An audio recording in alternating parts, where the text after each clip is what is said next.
Comrades comrades আমাদের পূর্ব মেদিনীপুর জেলার আজকে যে কেন্দ্রীয় শিক্ষা শিবির, সেই শিক্ষা শিবিরে অংশগ্রহণকারী সমস্ত নেতৃত্ব কমরেডদের জেলা পার্টির পক্ষ থেকে অভিনন্দন, ধন্যবাদ, লাল সেলাম। সবার শুরুর পূর্বে একটা কথা বলে রাখি, কখনো কখনো নেটওয়ার্কের একটু সমস্যা হলে পরে 2-1 মিনিট মানে এই যে ফেসবুক লাইভের কাজ, পরিচালনার কাজ কিছুটা ব্যাহত হতে পারে। সবাইকে সেই দিকে লক্ষ্য নজর রেখেই একেবারে এই শিক্ষা শিবির যতক্ষণ চলবে শেষ পর্যন্ত সবাইকে এই শিক্ষা শিবিরে অবস্থান করতে হবে, অংশগ্রহণ করতে হবে, সেটা অনুরোধ রাখছি জেলা পার্টির পক্ষ। আমার পরের কথা হচ্ছে, অক্টোবর মাস আমাদের ভারতের কমিউনিস্ট পার্টি প্রতিষ্ঠার শতবর্ষ। সেই শতবর্ষ উপলক্ষে আমাদের প্রিয় পার্টি ভারতের কমিউনিস্ট পার্টি মার্কসবাদী পূর্ব মেদিনীপুর জেলা কমিটির পক্ষ থেকে এই কেন্দ্রীয় শিক্ষা শিবিরের আমরা আয়োজন করেছি। আজকের একটা বিষয়, বর্তমান জাতীয় আন্তর্জাতিক পরিস্থিতি, আমাদের দায়িত্ব কর্তব্য বলবেন আমাদের প্রিয় নেতা পলিটব্যুরো সদস্য কমরেড মোহাম্মদ সেলিম। আর পরে আবার 11 তারিখে আবার একটা এই ধরনের শিক্ষা শিবির হবে।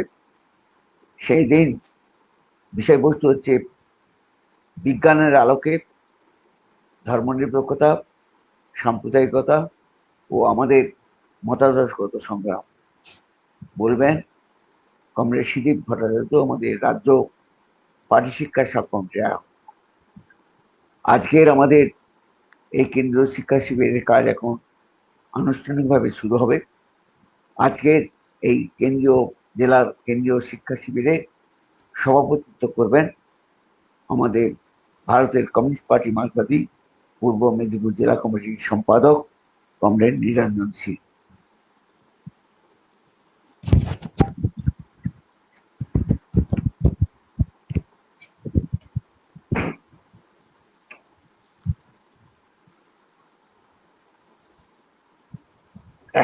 কমরেড মোহাম্মদ সেলিম, সদস্য পলিটব্যুরো ভারতের কমিউনিস্ট পার্টি মার্কসবাদী। আমি তাকে প্রথমে অভিনন্দন জানাই। তিনি সম্মত হয়েছেন আমাদের জেলার আজকে যে বিষয়বস্তু, সেই বিষয়বস্তু ভার্চুয়ালি বা অনলাইনে ক্লাস করার জন্য সম্মতি দিয়েছেন। যারা যারা আজকে সিপিআইএম পূর্ব মেদিনীপুর ফেসবুক পেজে লাইভ দেখছেন, তাদেরকে অভিনন্দন জানাই, লাল সালাম জানাই। আমি প্রথমেই বলবো যে যারা এই সময়কালে শহীদ হয়েছেন, প্রয়াত হয়েছেন, বিভিন্ন দুর্ঘটনায় মারা গেছেন, আত্মঘাতী হয়েছেন, আমফান এবং করোনা পরিস্থিতিতে যারা মারা গেছেন, তাদের সবার প্রতি, তাদের পরিবারের প্রতি সমবেদনা এবং বিনম্র শ্রদ্ধা জানাই।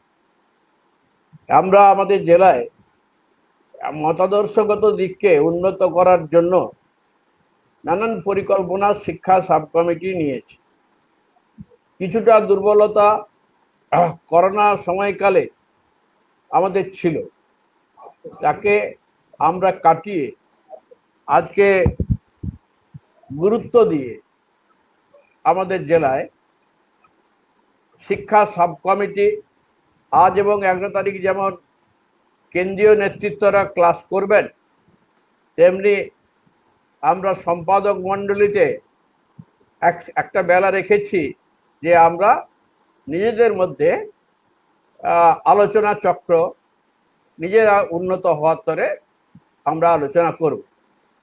তাছাড়া 17 তারিখ আমাদের সমস্ত শাখায় পাঠচক্র করার সিদ্ধান্ত নিয়েছি, যে এই পাঠচক্রের মধ্য দিয়ে শাখায় শাখায় পার্টির শতবর্ষ, কমিউনিস্ট পার্টির ইতিহাস একটু জানার জন্য আমরা আবার গতবারে করেছিলাম, আবারও এবারে করার চেষ্টা করছি। আজকের আলোচনার বিষয়বস্তু আন্তর্জাতিক পরিস্থিতি ও জাতীয় পরিস্থিতি। আর যদি সময় পান সেলিমদা, তাহলে একটু রাজ্যেরও পরিস্থিতি ব্যাখ্যা করবেন, এবং যদি কেউ কমেন্ট করতে চান তাহলে কমেন্ট বক্সে কমেন্ট দেবেন। আমরা সেই কমেন্ট মধ্য থেকে যে প্রশ্নগুলি আসবে, গুরুত্বপূর্ণ প্রশ্নগুলি আমরা সেলিমদার কাছে পাঠিয়ে দেব। সেলিমদা সেই প্রশ্নগুলির উত্তর দেবেন। আমি বাড়াতে চাই না বিস্তারিতভাবে, কারণ 6:30 কথা ছিল, এখন 6:45। তাই আমি প্রথমেই অনুরোধ করব, সেলিমদা তার বিষয়বস্তু নিয়ে নিশ্চয়ই আলোচনা শুরু করবেন। তাকে আলোচনা শুরু করার জন্য অনুরোধ করছি। ধন্যবাদ কমরেড নিরঞ্জন সিং। আমি পূর্ব মেদিনীপুর জেলা কমিটি, আমাদের পার্টির, তাকেও ধন্যবাদ জানাবো যে এইরকম প্রযুক্তি ব্যবহার করে আর কমরেডদের মধ্যে রাজনৈতিক আলোচনার ব্যবস্থা করেছেন। আমার বিষয়ে আমি সরাসরি চলে আসছি, যেহেতু সময়টাকে ব্যবহার করতে হবে। বর্তমান জাতীয় আন্তর্জাতিক পরিস্থিতি আমাদের দায়িত্ব, কর্তব্য। কারণ নিরঞ্জন বললেন রাজ্যের ব্যাপার, আচ্ছা জাতীয় পরিস্থিতি মানে রাজ্যটা তার সঙ্গে ইনক্লুড। আমরা এখনো ভারতীয় যে ভারত যুক্তরাষ্ট্র কাঠামো আছে তার মধ্যে একটি অঙ্গরাজ্য। যদিও আমাদের রাজ্যের মুখ্যমন্ত্রী এটাকে বিশ্ব বাংলা বলে আলাদা ভাবে ফোকাস করেন, কিন্তু আসলে অঙ্গরাজ্য এবং সাংবিধানিক কাঠামো যেটা আছে সেই ভারত যুক্তরাষ্ট্র তার মধ্যে আছি। সুতরাং যখন জাতীয় বিষয় বলবো, যখন আন্তর্জাতিক বিষয় বলবো, সেখানে রাজ্যের রেফারেন্সও আসবে, কারণ রাজ্যটা এই পৃথিবী বা এই দেশের বাইরে নয়। প্রথম কথা হচ্ছে সিপিআইএম বা সে অর্থে সমস্ত বামপন্থী দল, বিশেষত কমিউনিস্ট পার্টি, তারা যে রাজনীতি করে সেই রাজনীতির সময় আমাদের গুরুত্ব দিয়ে যে পরিস্থিতি আছে সেটাকে বুঝে নিতে হয়, অবলোকন করতে হয়, পর্যবেক্ষণ করতে হয়, তারপর পর্যালোচনা করতে হয়, বিশ্লেষণ করে তারপর আমরা সিদ্ধান্ত নিই। অর্থাৎ আমরা কেউই একটা ত্রিশঙ্কুর অবস্থায় কাজ করি না, আকাশ পাতাল মর্তের মাঝখানে ঝুলে কাজ করি না, একটা বাস্তব জমিনের ওপর দাঁড়িয়ে কাজ করতে হয়।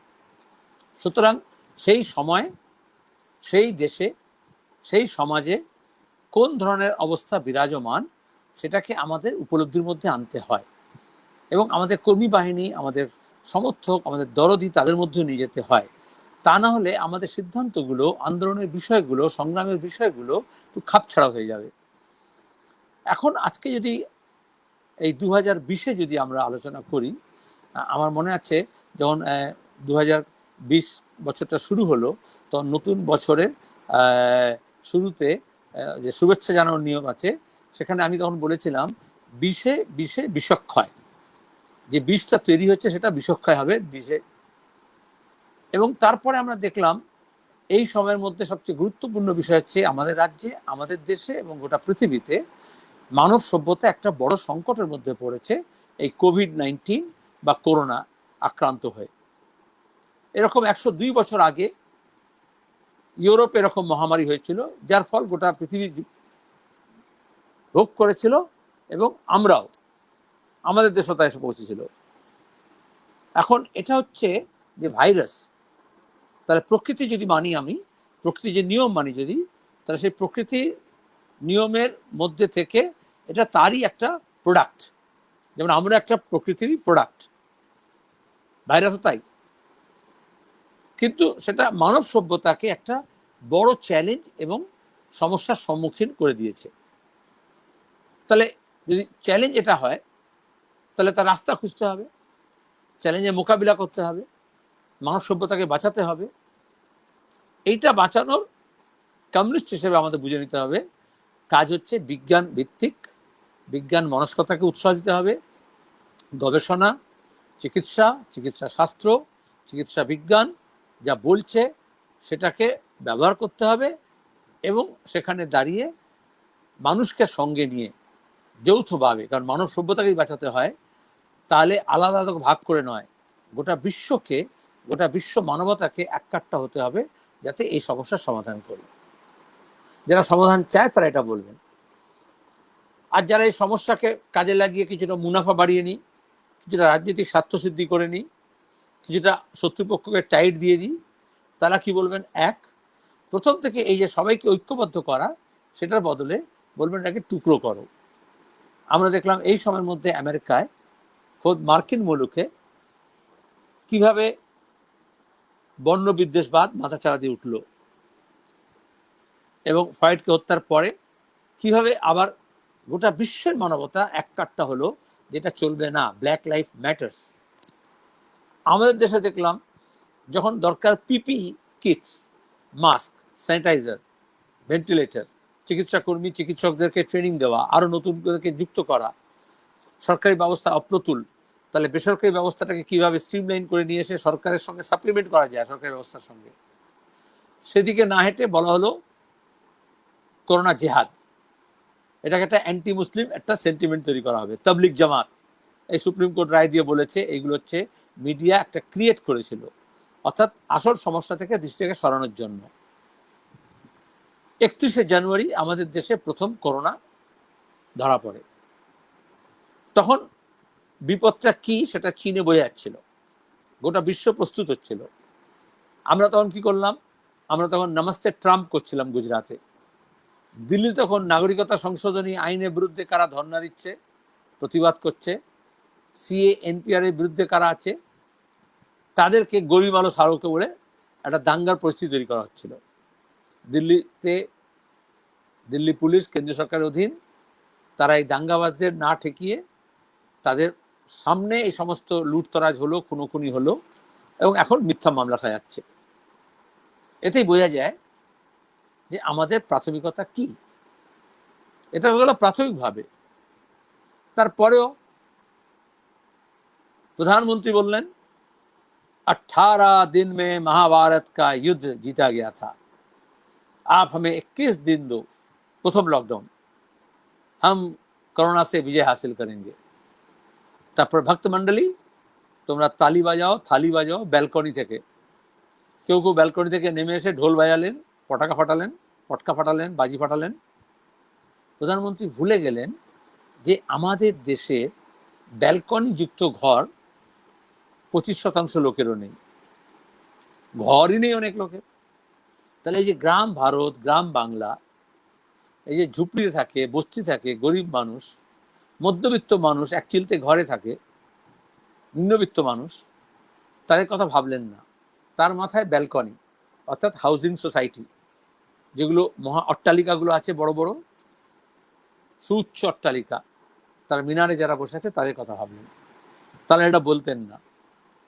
এবং অনেকে নামলো, যাদের ব্যালকনি নেই তারাও নামলো, কারণ মনে করলো করোনাকে বিসর্জন দিয়ে দেবো। তো ওইভাবে করোনা বিসর্জন হয় না, সেটা বোঝা গেল। তাহলে এই 21 দিনটা একটা ফাঁকা বুলি ছিল, ফাঁপা বুলি ছিল।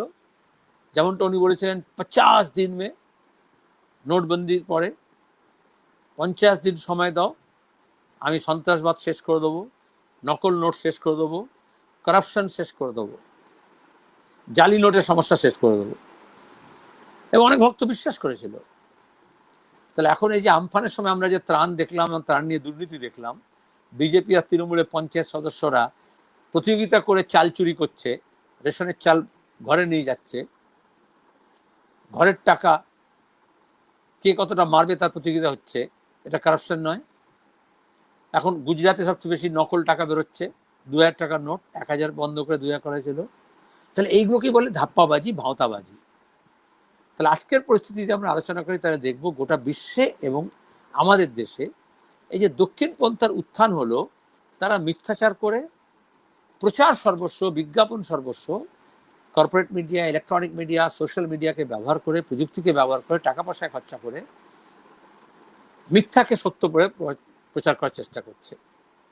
একটা ফেক শত্রু বানাচ্ছে, আর সেই শত্রুর বিরুদ্ধে লড়াইয়ের নাম করে নিজের সাঙ্গপাঙ্গকে এককাট্টা করছে।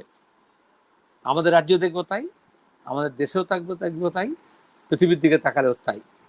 ট্রাম্প, মোদি, মমতা এরা এক লাইনে দাঁড়িয়ে আছে। ট্রাম্পের লাইনে ব্রাজিলে বলসোনারো আছেন, অন্যান্য দেশে অনেকেই আছে রাষ্ট্রনায়ক যারা একাধিপত্যবাদী বিশ্বাসী, যারা স্বৈরতন্ত্রে বিশ্বাসী। আর আমাদের দেশে প্রধানমন্ত্রী তো পুরো নকল নবী হিসেবে যা আমেরিকা করছে সেটাকে এখানে করার চেষ্টা করছেন। নিট রেজাল্ট কি? গোটা বিশ্বে সংকট, কিন্তু আজকে 1 নম্বরে আমেরিকা করোনা প্রভাবিত, মৃত্যুর তালিকায়। 2 নম্বরে আজকে ভারত, 2 নম্বরে ব্রাজিল ছিল বলসোনারো, তাকে টপকে ভারত এলো। এক লাইনে কেন বললাম, জানুয়ারি মাসের 26শে জানুয়ারি রিপাবলিক ডেতে আমরা আমাদের অতিথি হিসেবে দেশের দেখেছিলাম ব্রাজিলের বলসোনারোকে।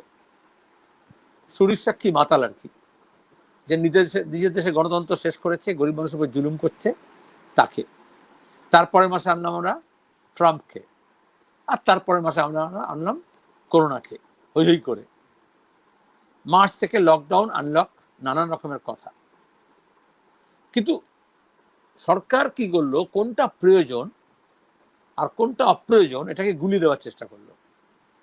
যেরকম আমাদের রাজ্যে আমরা দেখেছিলাম চিট ফান্ডের টাকা যখন যারা লুট করেছে তাদের ধরার কথা, শাস্তি দেওয়ার কথা, তাদের টাকা ফেরত দেওয়ার কথা মানুষের, তাদের কাছ থেকে টাকা নিয়ে তাদের সম্পত্তি নিলাম করে, তখন সেই টাকায় আমাদের আজকে যিনি মুখ্যমন্ত্রী, তখন তৃণমূল কংগ্রেস সততার প্রতীকগুলো বড় বড় হোর্ডিং লাগিয়ে দিয়েছিল সব জায়গায়। এবং সেই চিট ফান্ডের টাকায় কেনা মিডিয়া এবং বুদ্ধিজীবীদের দিয়ে মমতার মতো সৎ অন্যায়ের প্রমাণ করেছিল।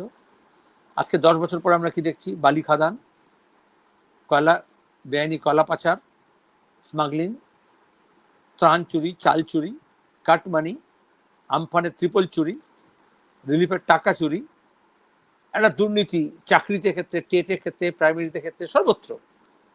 তাহলে বাস্তবতা এক আর প্রচারটা আর এক।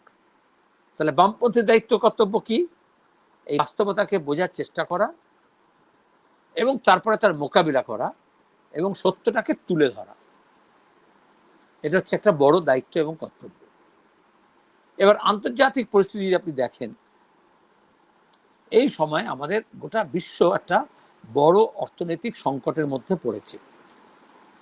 অর্থনৈতিক সংকট আমাদের দেশেও চলছিল এবং করোনার আগে থেকেই চলছিল।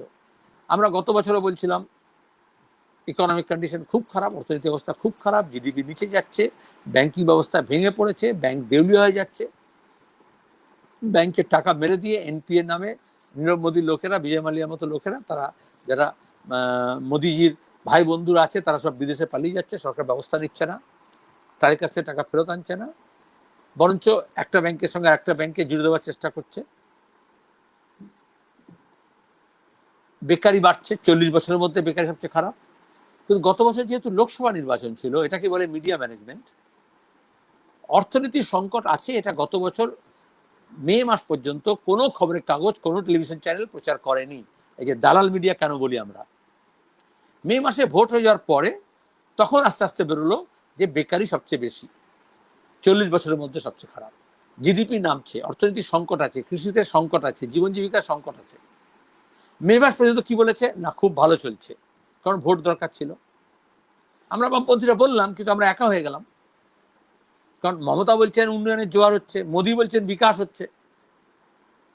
এটা কি বলে প্রচারের একটা দাপট, যেটা ট্রাম্পও করছেন, সত্য মিথ্যা মিশিয়ে, মিথ্যা করে নিজের ভোটের আগে 3 নভেম্বর ভোট আছে আমেরিকায়, তার নিজের প্রচার চালিয়ে যাচ্ছেন, ডঙ্কা বাজিয়ে যাচ্ছেন। কিন্তু মানুষ বুঝতে পারছে, ধরতে পারছে। এখনই স্যাম্পল সার্ভে হয়েছে, ওদের ওখানে সার্ভে হয়েছে, তার দেখা যাচ্ছে ট্রাম্পের অবস্থা খারাপ হচ্ছে। তখন তিনি, সেটা আলাদা বিষয়, আমি তার মধ্যে যাব না। কিন্তু অর্থনীতির যে সংকট, করোনা ওদেরকে একটা অজুহাত করে দিয়েছে। ঠিকই করোনার জন্য, লকডাউনের জন্য, আনলকের জন্য, এই নানান রকমের ফন্দিফিকি যা করেছে তাতে সমস্যা আরো বেড়ে গেছে।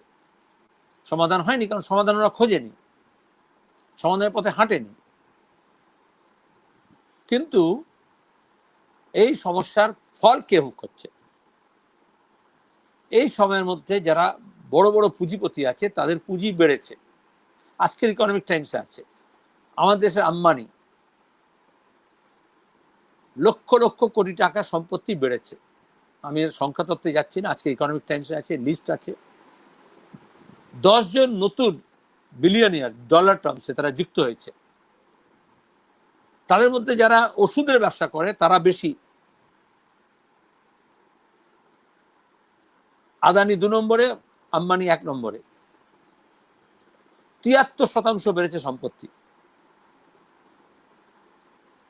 তাহলে একদিকে বাড়ছে, অন্যদিকে যে গরিব, যে কর্মহীন, যে নিরন্ন, যে অসহায় মানুষ, তার আরো বিপদ বেড়ে গেছে। সরকার কি করছে?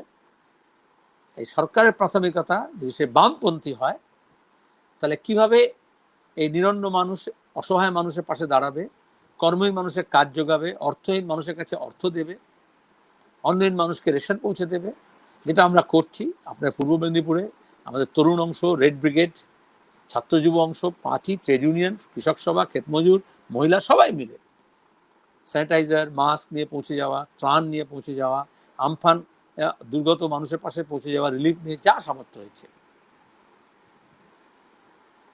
সরকার কি করেছে? মোদিজি বললেন आपदा को अवसर में बदलना है। আপদা মানে হিন্দিতে বিপদ আপদ আর কি। অবসর মানে আমরা বাংলায় যেটা অবসর বলি সেটা নয়, যে ছুটি, এখন স্কুল চলছে না, কলেজ চলছে না। অবসর হচ্ছে অবসরবাদ, অপরচুনিটি, মৌকা। তাহলে এই যে বিপদ এসছে, এটাকে আমাকে মৌকা বুঝতে হবে।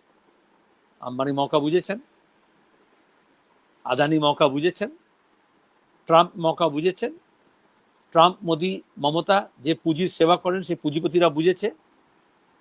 জিনিসপত্রের দাম হু করে বেড়েছে। একদিকে কৃষক তার ফসলের দাম পাচ্ছে না, অন্যদিকে সেই সবজি যখন কিনতে যাচ্ছেন আপনারা, সে বেশি দামে কিনতে হচ্ছে। আর সরকার কি করছে? এমন ব্যবস্থা করছে, এই যে কৃষি বিল, এই যে অত্যাবশ্যকীয় পণ্য আইনকে খারিজ করা, এই যে কন্ট্রাক্ট চাষ, শুধু এই পার্লামেন্ট যদি দেখেন আপনি, বাজেট সেশনে বলা হয়েছিল 5 ট্রিলিয়ন ইকোনমি হবে, এখন সেটা বলছেন না। তারপরে 6 মাসের বেশি সময় পরে যখন মনসুন সেশন ডাকা হলো সেপ্টেম্বর মাসে, মাত্র কয়েকদিনের জন্য, তার আগে 11টা অর্ডিন্যান্স করা হলো। সেই অর্ডিন্যান্সগুলো কি? সেগুলো কি বিপদ মুক্ত করার জন্য মানুষকে? এই বিজেপি একসময় বলতো অর্ডিন্যান্স রাজ। আগে অর্ডিন্যান্স করা মানে হচ্ছে আপনার যে নির্বাচিত জনপ্রতিনিধি তাদের মারফত নয়, ব্যুরোক্রেটসরা ঠিক করে দিচ্ছে, অফিসাররা ঠিক করে দিচ্ছে, আমাদের রাজ্যে হোক বা দিল্লিতে হোক। এবং তারা সংবিধানকে মেনে, গণতন্ত্রকে মেনে, সংসদীয় গণতন্ত্রকে মেনে, মানুষের প্রয়োজনকে মেনে করছে তা নয়। কারণ সরকারের দৃষ্টিভঙ্গি যদি পুঁজিকে সাহায্য করা হয়, তাহলে সেটা তারা পুঁজিকে সাহায্য করবে। তা শুধু আমি যদি অন্য সব বিষয় ছেড়ে দিয়ে এই অর্ডিন্যান্সের ক্ষেত্রে এই 3টে বিলের কথাই বলি, এই যে কৃষকরা একটা বিদ্রোহ করছেন, বিক্ষোভ দেখাচ্ছেন গোটা দেশে, এ তো বামপন্থীরা শুধু নয়, যে সংযুক্ত আকালি দল, বিজেপির একেবারে প্রথম থেকে তার সঙ্গে ছিল, তারা সরকার থেকে বেরিয়ে এলেন।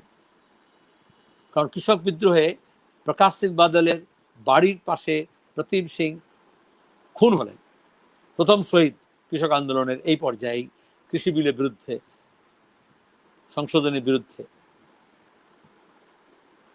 চাপটা সহ্য করতে পারলেন না। এখন হরিয়ানা, পাঞ্জাব, পশ্চিম উত্তরপ্রদেশ, গোটা দেশ, আপনাদের রাজ্যে, আমাদের জেলায় জেলায়, ব্লকে ব্লকে কৃষকরা নামছে, ক্ষেত মজুরা নামছে। কারণ তাদের রুটি রুজির ব্যাপার। তাদের বামপন্থী মানে হচ্ছে আমরা অপারেশন বর্গা করে তাদের হাতে জমি দিয়েছিলাম, কন্ট্রাক্ট ফার্মিং মানে হচ্ছে পুঁজি থাবা বসছে সেই জমির ওপরে, এবং যারা কৃষক তারা হয়ে যাবে দাদনগ্রস্ত, ঋণগ্রস্ত, ওদের শ্রমিক ছাড়া কিছু নয়। শ্রমিক বলতে গিয়ে মনে পড়ে গেল, এই সময়ের মধ্যে সরকার আগে সময় সংশোধন করেছে। 13টা রাজ্যে এই যে 8 ঘন্টার কাজ, যেটা মে ডে করি আমরা, 8 ঘন্টা কাজ, 8 ঘন্টা অবসর, 8 ঘন্টা অবসর বিনোদন, 8 ঘন্টা বিশ্রাম, সেটাকে 12 ঘন্টা করে দিল কাজ। প্রথমে গুজরাট, তারপরে বিজেপি শাসিত রাজ্যগুলো। তাহলে তারা শ্রমিকের বিরুদ্ধে। শ্রমিকের যে বিরুদ্ধে আমরা এই সময়ের মধ্যে দেখলাম পরিযায়ী শ্রমিকদের ব্যাপার। আমরা কি বলি, রেল জাতীয় সম্পদ, ছোটবেলা থেকে শুনে এসেছি। তাহলে যখন জাতি সবচেয়ে বেশি প্রয়োজন ছিল, এই আপনার মেদিনীপুরেরও, অন্যত্র, আমাদের রাজ্য শুধু না, গোটা দেশে আমাদের অর্থনীতি এমন যে ইন্টারনাল মাইগ্রেশন হয়, দেশের একটা অঞ্চল থেকে আর একটা অঞ্চলে যেতে হয়, শিক্ষার জন্য, কাজের জন্য, চিকিৎসার জন্য, কেউ কেউ বেড়াতে যান। তাহলে 6 ঘন্টার নোটিশে বলা হলো লকডাউন হবে। এখন আমরা শুধু না, আমরা তো 6 মাস ধরে বলছিলাম। জোসেফ স্টিগলিটস, অনেক বড় পণ্ডিত, তিনি বলছেন, যারা এই আন্তর্জাতিক সব বিশ্ব সংস্থাগুলো আছে, ওয়ার্ল্ড ব্যাংক, IMF, তাদের সব মাথায় বসেছিলেন যে এই যে হঠাৎ করে লকডাউন করা হলো, তাতে গরিবের উপর একটা যুদ্ধ ঘোষণা করলেন মোদিজি। তাদের অবস্থা ভাবলেন না এবং মিথ্যে কথা বললেন সুপ্রিম কোর্টে। রাস্তায় নেমে এলো কেন? নিরন্ন মানুষ রেশন পাচ্ছে না, খাবার পাচ্ছে না। প্রথম 1 মাস 86% মানুষ, এই পরিযায়ী শ্রমিক, তারা রেশন পায়নি। 93% মানুষ রান্না করা খাবার পায়নি। সুতরাং সে এক কাজ যখন নেই, অনেকে কাজের জায়গাতেই থাকতে হয়, কারখানা বন্ধ, দোকান বন্ধ, মানে সেখানে সে কাজ করতে পারবে না, থাকতে পারবে না। আর সেই কাজে সে তার দেশের বাড়িতে এবং নিজে সংসার চালাতো দুটো। তো রোজগার যখন নেই, 2 জায়গায় সংসার চালাতে পারবে না। আর বিপদ হলে সামাজিকভাবে আমরা বলি চল কাছাকাছি চলে আয়, পরিবারে থাকতে হবে না, দূরে কাছে আয়। তাহলে বুড়ো বাপ মা আছে, ছোট সন্তান আছে, স্ত্রী আছে, তার কাছে ফিরতে চায়, স্বামী আছে, তার কাছে ফিরতে চায়। রেল বন্ধ করে দিলেন, আজও রেল চলাচল শুরু হলো না। ভক্তদের জিজ্ঞেস করি মাঝে মধ্যে, बीजेपी লোকদেরকে, ওরা যে देश बहुत अच्छा चल रहा है, बोला अरे रेल नहीं चल रहा है तो देश कैसे अच्छा चल रहा है? তাহলে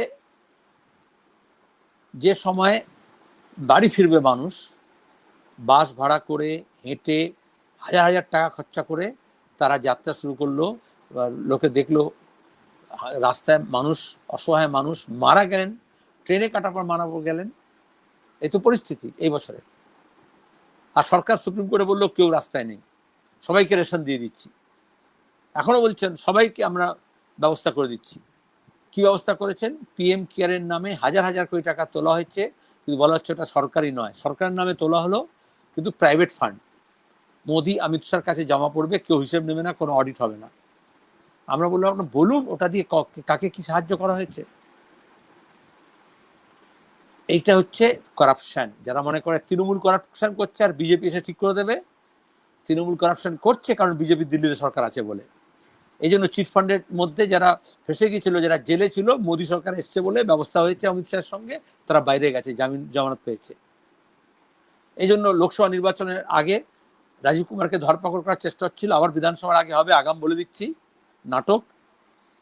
কিন্তু কাউকে ধরপাকড় করা হলো না, তৃণমূলে কেউ ভেতরে যায়নি। গত লোকসভা পর্যন্ত বলা হয়েছিল দাঁড়াক না, ভোট হোক, পিসি নয়তো ভাইপো ভেতরে যাবে।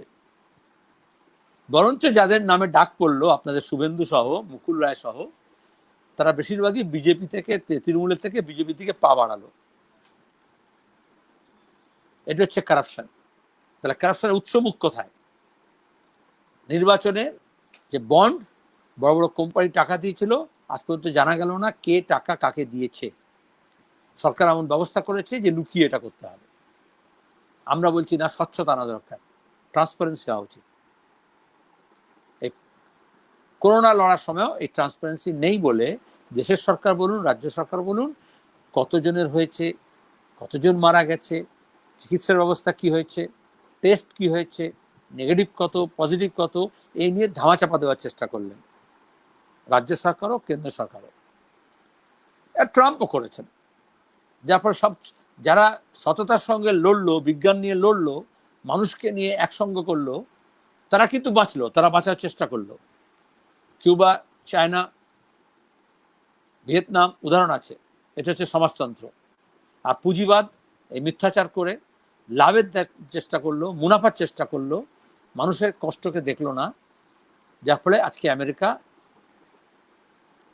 আমাদের দেশ ভারত, এরকম আরো পুঁজিবাদী দেশগুলো বিপদে পড়েছে। আর কিউবার মতো ছোট্ট দেশ স্পেনে গিয়ে, ইটালিতে গিয়ে মানুষকে বাঁচানোর চেষ্টা করেছে। স্পেনের মতো দেশ, স্পেন বলতে গিয়ে মনে পড়ে গেল, পুঁজিবাদী দেশ, কিন্তু সমস্ত হাসপাতাল, চিকিৎসা ব্যবস্থাকে জাতীয়করণ করলো, রাষ্ট্রীয়করণ করলো, কারণ সরকার যাতে লড়তে পারে করোনার সঙ্গে। আমাদের দেশের সরকার পারলে পারতো, রাজ্য সরকার পারলে পারতো, করেনি। বরঞ্চ প্রাইভেট সেক্টরকে যে কোঅর্ডিনেট করবে সেটা করেনি। খোলা ছুট, লাখ লাখ টাকা কামাও, যার বাপের টাকা আছে সে চিকিৎসা পাবে, আর যার নেই সে বিনা চিকিৎসায় মারা যাবে। এটা চিকিৎসা একটা উদাহরণ। এটা শিক্ষার ক্ষেত্রেও তাই। যাদের স্মার্টফোন আছে তারা ক্লাস করবে, আর যে গরিব ছেলে মেয়ের কাছে নেট কানেকশন নেই, স্মার্টফোন তো ছেড়ে দিন, কম্পিউটার নেই, তার পড়াশোনা কি হবে? দেখবেন এই প্রাইমারি, আপার প্রাইমারি, মিডল স্কুলে সবচেয়ে বেশি ড্রপ আউটস হবে। কোনো ক্লাস হচ্ছে না, কোনো পড়াশোনা হচ্ছে না। যখন দরকার পড়াশোনা ঠিক করার, তখন কেন্দ্রীয় সরকার বলছে জাতীয় শিক্ষানীতি, তাও পার্লামেন্টে আলোচনা হবে না। যেমন স্বাস্থ্য পরিষেবাকে উন্নত করার দরকার, সরকারি বেসরকারি সমস্তটাকে নিয়ে আপাতত স্বল্পকালীন ব্যবস্থা করতে হবে, এবং দীর্ঘমেয়াদীতে যাতে স্বাস্থ্যের ক্ষেত্রে জিডিপির অন্তত 3% খরচ করে, এবং একেবারে subsidiary health centre, primary health centre আপনার বাড়ির উঠোনের কাছ থেকে যাতে সর্বোচ্চ পর্যায় পর্যন্ত সরকারি ব্যবস্থায় একটা স্বাস্থ্য পরিকাঠামো গড়ে ওঠে, সেদিকে হাঁটছেন না। এটাই পুঁজিবাদ এবং সমাজতন্ত্রের মধ্যে তফাৎ। তাহলে আমাদের দাবির মধ্যে এটি আছে। আমরা আগে থেকেই বলেছি, আমাদের দেশ স্বাস্থ্যে জিডিপির 1% খরচা করে না, যেখানে বামপন্থীরা বলে আসছে 3% করতে হবে। শিক্ষায় জিডিপির 6% করতে হবে, আমি যখন ছাত্র ছিলাম তখন থেকে বলে আসছি। কিন্তু ওরা করবে না, ওরা শিক্ষাকে এবং স্বাস্থ্যকে একটা ব্যবসার মুনাফার একটা জায়গা করতে চায়। উদারীকরণ মানে তাই, উদার অর্থনীতি মানে তাই, পুঁজিবাদ মানে তাই। আর এই নিওলিবারাল পুঁজিবাদ মানে আরো বেশি, ক্রনি ক্যাপিটালিজম মানে আরো বেশি, যাতে আদানি আম্বানি তার ঘরের লোক পায়। এজন্য এই শুধু স্বাস্থ্য শিক্ষা নয়, দেখলেন এই সময়ের মধ্যে পাবলিক সেক্টর, রাষ্ট্রায়ত্ত শিল্পের উপর আক্রমণ হলো। রেল চালানোর বদলে রেল বিক্রি করার চেষ্টা করলেন, রেল প্রাইভেটাইজ করার চেষ্টা করছেন, রেলের নিয়োগ বন্ধ, ছাঁটাই করার ব্যবস্থা করছেন, ওদের মাইনে কমানোর, প্রভিডেন্ট ফান্ড কমানোর চেষ্টা করলেন। আর অন্যদিকে প্রথম দিকেই রেলের যে প্ল্যাটফর্ম টিকিটের দাম বাড়িয়ে দিলেন। বলা হলো কেন? বলে যাতে প্ল্যাটফর্মে লোকে ভিড় না করে। মানে সরকারের কোনো দূরদৃষ্টি নেই। রেল যখন বন্ধ করছেন তার 1 সপ্তাহ আগে প্ল্যাটফর্মে টিকিটের দাম বাড়াচ্ছেন। যারা বলে রেল জাতীয় সম্পত্তি, তাদের জন্য উদাহরণ, যখন জাতির প্রয়োজন ছিল রেল, তখন ওরা বললো না এটা জাতির সম্পত্তি নয়, এটা বাপের সম্পত্তি, কারো রেল চলবে না। কত ভোগান্তি হলো। আপনাদের মেদিনীপুরের বর্ডারে দেখলেন কত লোক চলে আসলো উড়িষ্যা থেকে, দক্ষিণ ভারত থেকে, ঢুকতে পারছে না। রেল চালানোর দায়িত্ব কেন্দ্রীয় সরকারের, সংবিধান অনুযায়ী পরিযায়ী শ্রমিকদের দায়িত্ব কেন্দ্রীয় সরকারের, মাইগ্রেন্ট লেবারার্সদের সংবিধানে লেখা আছে কেন্দ্রের তালিকায়। অথচ তারা বললেন রাজ্য সরকার অনুমতি না দিলে রেল চালাবো না। কোনদিন বলেছেন আগে?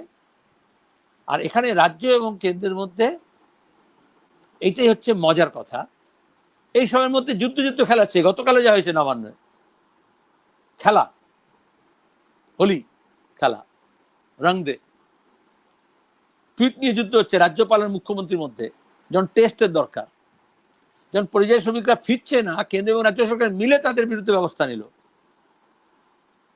যখন খাদ্যশস্য পড়ছে 10 লক্ষ মেট্রিক টন, তখন মানুষ রেশনের জন্য হাহাকার, আমাদের কমিউনিটি কিচেন করতে হচ্ছে, রিলিফ দিতে হচ্ছে, কেন্দ্র এবং রাজ্য মিলে। যেমন উন্নয়নের জোয়ার বলেছে, অমনি বলেছে ওয়ান নেশন ওয়ান রেশন, কিন্তু আদতে সেটা এখনো পর্যন্ত সরকার পৌঁছে দেয়নি। আমরা বলছি অন্তত 10 কিলো পার হেড খাদ্যশস্য 1 বছর দিতে হবে। আচ্ছা, যদি লকডাউন যখন করলেন, কাজ যখন হারালো, এ শুধু অসংগঠিত শ্রমিক না, যে রেলে হকার ছিল, যে প্ল্যাটফর্মে জিনিস বিক্রি করতো, যার দোকান ছিল ছোটোখাটো, বাজার হাট দোকান, হকার, অসংগঠিত শ্রমিক, দিনমজুর, ক্ষেত মজুর, তাই সবার রোজগার গেল। তাহলে যারা বাড়ি বাড়ি কাজ করতো, কেউ দরদি হয়ে দিয়েছে, কিন্তু বেশিরভাগ ক্ষেত্রে তো হয়নি। তাহলে তাদের ক্ষেত্রে সরকারের কি ভাবনা? আমরা বললাম এই যে অর্থনৈতিক সংকট হচ্ছে, জিডিপি দেখেছেন, এরা জিডিপির কথা বলতে এখন বলছে না, বিজেপি কোনো জিডিপির কথা বলছে না কেন? ওদের অর্থনৈতিক কথা এরা বলতো, তার জিডিপি দেখে বলতো উন্নতি হয়েছে। আমরা প্রথম থেকে বলছি নিচের দিকে যাচ্ছে, এত নিচে, পৃথিবীর সব দেশের মধ্যে সবচেয়ে খারাপ অবস্থা হয়েছে আমাদের। এখন রিপোর্ট বেরিয়ে এসছে, লুকোতে পারছে না, -23-24%, এই যে 23-24% নিচে গ্রোথ রেট। অথচ সরকার বলছে 5 ট্রিলিয়ন ইকোনমি বলছিল। তাও কলকারখানায় যেতে হচ্ছে না, ব্যবসা বাণিজ্য হচ্ছে না, কিছুটা কৃষিতে হয়েছিল, কারণ কৃষক তো গেছে মাঠে, ফসল ফলিয়েছে। এই জন্য এখন কর্পোরেট পুঁজিকে কৃষির দিকে নিয়ে যাওয়ার জন্য এই কৃষি বিল, এই অত্যাবশ্যক পণ্য আইনটাকে বাতিল করা। তাহলে একদিকে খনি বেচছে, অন্যদিকে যুদ্ধ খেলা বলছিল। আমরা দেখলাম গালওয়ানে, লাদাখে কিভাবে আমাদের হেনস্থা হতে হচ্ছে। প্রতিবেশী দেশগুলোর সঙ্গে কারুর কাছে আমাদের সম্মান আদায় করতে পারছি না আমরা, অথচ এরা বলেছে বিশ্বের মধ্যে মোদি মোদি হচ্ছে সবাই। একটা ভুটান, নেপাল, বাংলাদেশ পর্যন্ত আমাদের কথা শুনছে না এখন। আজকের খবর হচ্ছে এই যে লাদাখ নিয়ে এত চীন বিরোধী প্রচার করার আমাদের চীনের দালাল বলে, আমাদের দেশের প্রতিরক্ষা ভারত সরকার যেটা করেছে, চীন 1 মাসের রিপোর্ট লাদাখ নিয়ে সেটাকে তার ওয়েবসাইট থেকে সরিয়ে দিয়েছে। আমাদের সরকার এই লাদাখ নিয়ে তার যা তথ্য ছিল মান্থলি রিপোর্ট সীমানা নিয়ে, সেই সবটাকে তুলে দিয়েছে ওয়েবসাইট আর নেই। একটা সাহস হয়নি নাম উচ্চারণ করে বলার। আর আমাদের বলছিল প্রথম আপনারা কি বলছেন? আমরা পৃথিবীর সব দেশ যৌথভাবে যাতে একত্রিত হয়ে মানব সভ্যতার এই সংকটের সময়ে মানুষকে ত্রাণ দেয়, মানব সভ্যতাকে বাঁচায়, এবং মানুষ যে আছে সবচেয়ে কঠিন অবস্থার মধ্যে পড়েছে, তার থেকে পরিত্রাণ পেয়ে একটা ভালো অবস্থার মধ্যে নিয়ে যেতে হবে। সেটা এককভাবে আম্বানির টাকা বাড়লে, আদানির টাকা বাড়লে হবে না। গোটা দেশের অর্থনীতি, গোটা বিশ্বের অর্থনীতির এমন ব্যবস্থা করতে হবে যাতে সবচেয়ে সাধারণ মানুষ, যাতে তাদের মধ্যে একটা সাম্য তৈরি হয় এবং তারা যাতে লাভটার সুযোগ পায়, কাজ পায়। এই জন্য আমরা বিকল্প কথা বলেছি, এমন না শুধু আমরা ওদের দোষ দিচ্ছি। আমরা বিকল্প কথা বললাম। এই যে আমি যেমন বললাম স্বাস্থ্যের ক্ষেত্রে, শিক্ষার ক্ষেত্রে, তেমনি আমরা বললাম রোজগারের ব্যাপারেও, যাদের রোজগার দিয়েছে তাদের মাসে 7,500 টাকা করে তাদের খাতায় দিয়ে দেয়। এত জনধন যোজনার কথা বলা হতো। প্রথম দেখেছেন কিছু সুন্দরী মহিলাদের টেলিভিশনে নিয়ে এসে দেখাচ্ছিল, সোশ্যাল মিডিয়া দেখাচ্ছিল যে মোদিজি हमको 500 रुपया भेज दिया खाता में। কতজন গেছে, কতজন পেয়েছে? মোদিজি মিথ্যাচার আবার করলেন। এই যে 20 লক্ষ কোটি টাকার প্যাকেজের ঘোষণা করলো নির্মলা সীতারামন, এখন অর্থমন্ত্রীকে মমতা ব্যানার্জি আর মোদি তাদের অর্থমন্ত্রীকে লুকিয়ে রেখে দিয়েছেন, বাইরে বেরোচ্ছে না, বার করা হচ্ছে না, কারণ অর্থনীতি এমন সংকট। সেখানে ইকোনমিক যে কন্ডিশন, তাতে চাকাটা বন্ধ হয়ে গেছে এই আনপ্ল্যান লকডাউনের জন্য। যেমন একটা গাড়ি যদি হঠাৎ আটকে যায় তাকে ঠেলা মারতে হয়, সেরকম ভারতীয় অর্থনীতিকে ঠেলা মেরে চাগাত দিতে হবে। তার জন্য এই মানুষগুলোর হাতে পয়সা চাই। মোদিজি কি মিথ্যাচার করলেন? বললেন কৃষকদেরকে 9 কোটি কৃষককে 2,000 কোটি টাকা করে দেওয়া হবে, 2,000 টাকা করে দেওয়া হবে। আর এটা কি করোনার জন্য? গত ভোটের আগে মনে আছে বলেছিলেন 6,000 টাকা দেবো, 3 কিস্তি দেবো, 2,000 করে দেবো। তাড়াহুড়ো করে ভোটের আগে 2,000 টাকা পাঠিয়েছিলেন কারো খাতায়, তখন বলেছিলেন 14 কোটিকে দেবো। ভোট হয়ে গেছে, এখন করোনা দেখিয়ে বলছেন ওই একই পুরনো মদ নতুন বোতলে, বলছেন 9 কোটি পাবে 2,000 করে, তাহলে 5 কোটি বাদ। এই যে বলছেন ওয়ান নেশন বলে দিয়েছি, এটা গত বছর বলে দিয়েছিলেন। পার্লামেন্টে বলা হয়েছিল, আমি যখন পার্লামেন্টের মেম্বার 2018 সালের ডিসেম্বরে, কিন্তু এখন বলা হচ্ছে যেন এই বিপদ দেখে আমি বলছি ওয়ান নেশন। তাও 16% বেশি লোক এভাবে রেশন পায়নি। এই যে এক্সট্রা রেশন দেওয়ার কথা ছিল, চালের সময় ডাল দেবেন বলেছিলেন, ডাল পৌঁছলো না। আর কোথাও এমন ডাল পৌঁছলো সেগুলো পশুও খাবে না, ফেরত দিতে হলো, সেটা আদানির টাকা লুট হলো। এমনকি ফুড কর্পোরেশন অফ ইন্ডিয়া এই সময় খাদ্যশস্যের জন্য যে চটের বস্তা কিনলো, সেটা নিয়েও দুর্নীতি হলো। ভাবতে পারেন গুজরাট থেকে আদানির কোম্পানির কাছ থেকে চটের বস্তা কেনা হয়েছে, যেখানে গুজরাটে কোনো পাট হয় না, কোনো জুট মিল নেই। পশ্চিমবঙ্গ, বিহার, আসাম, পূর্ব ভারত, উত্তর পূর্ব ভারত, সেখানে চট, কিন্তু কেনা হচ্ছে ঠিক একই রকম ভাবে যেভাবে রাফায়েল তৈরি করার বরাদ্দ দেওয়া হয়েছিল আনিল আম্বানিকে, যখন বলছে বউয়ের গয়না বিক্রি করে চলছে আমার, যে কোনোদিন প্লেন তৈরি করেনি। ভেন্টিলেটারের অর্ডার দেওয়া হয়েছে সেই কোম্পানিকে যে কোনোদিন ভেন্টিলেটার তৈরি করেনি।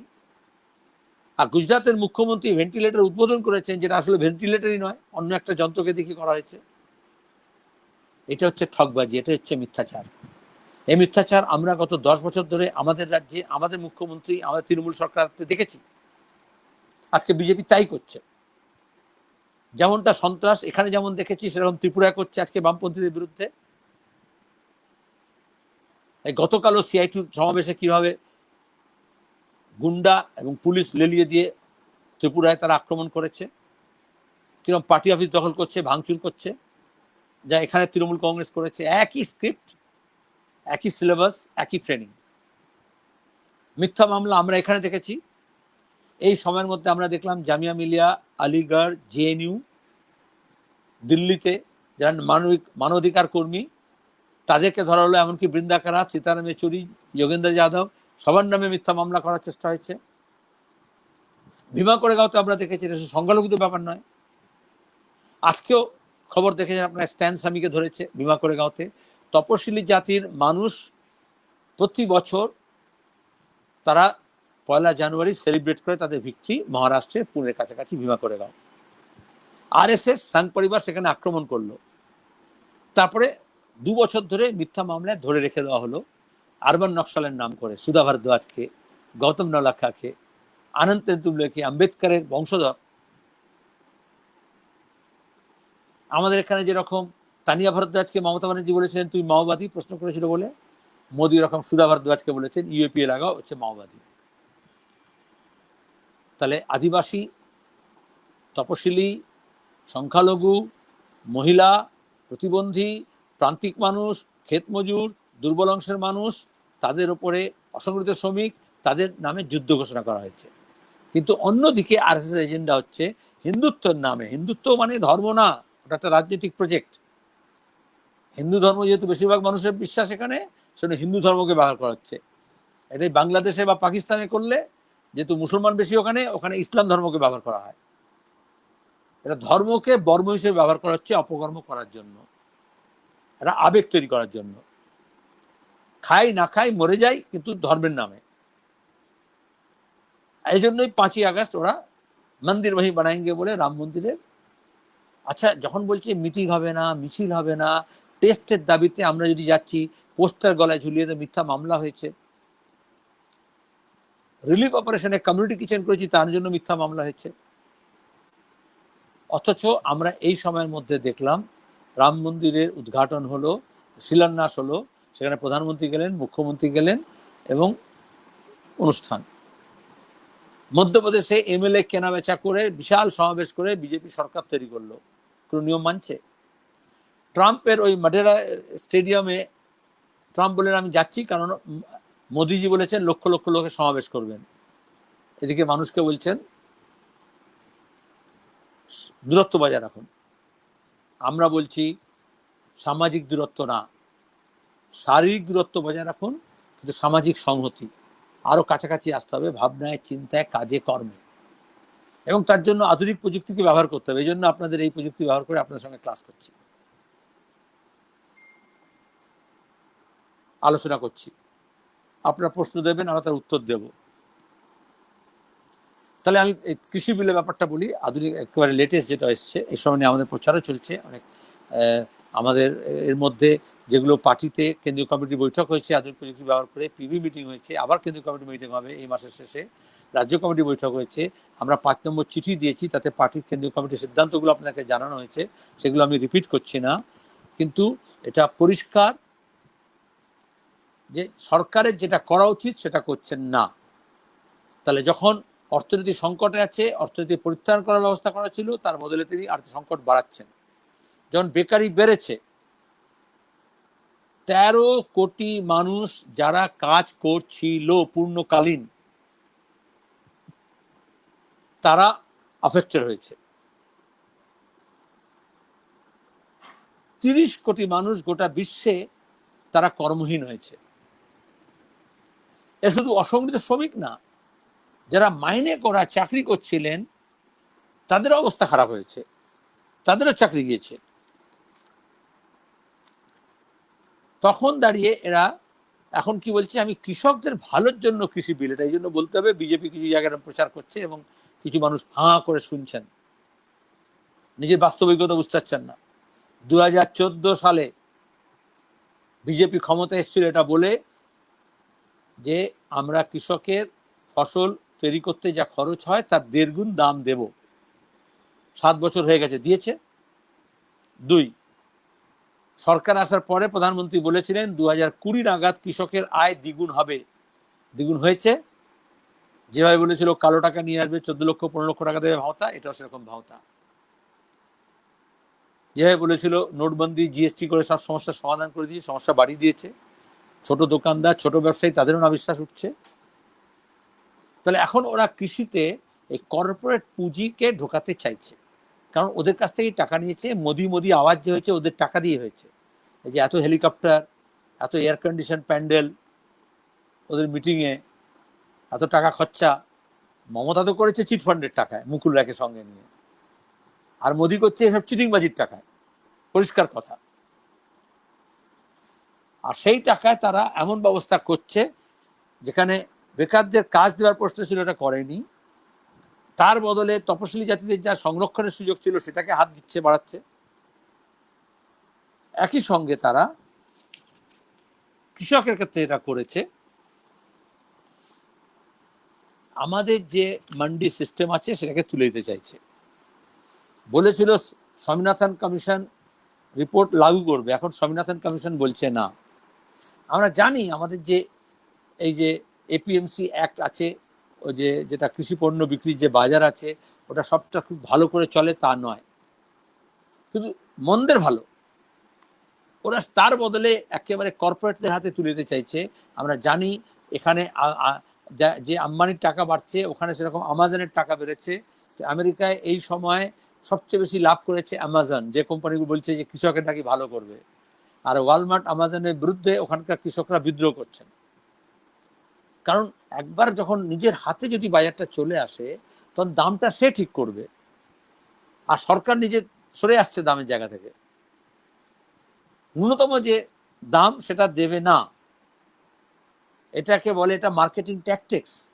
প্রথম দিকে মনে হয় যেন খুব ভালো করছে ক্রেতাকে জন্য এবং যে বিক্রেতা তার জন্য, কিন্তু আদতে বিক্রেতাদেরকে হটিয়ে দিচ্ছে ক্রেতার কাছ থেকে, মাঝখানে তারা জাঁকিয়ে বসছে। এবার বলুন তো কী করে সম্ভব? সস্তায়ও দেবে এবং যে প্রডিউস করছে কৃষক তাকেও বেশি টাকা দেবে, আর আমি যে কিনছি তাকেও কম টাকায় দেবে। এটা কি রামকৃষ্ণ মিশন খুলেছে নাকি?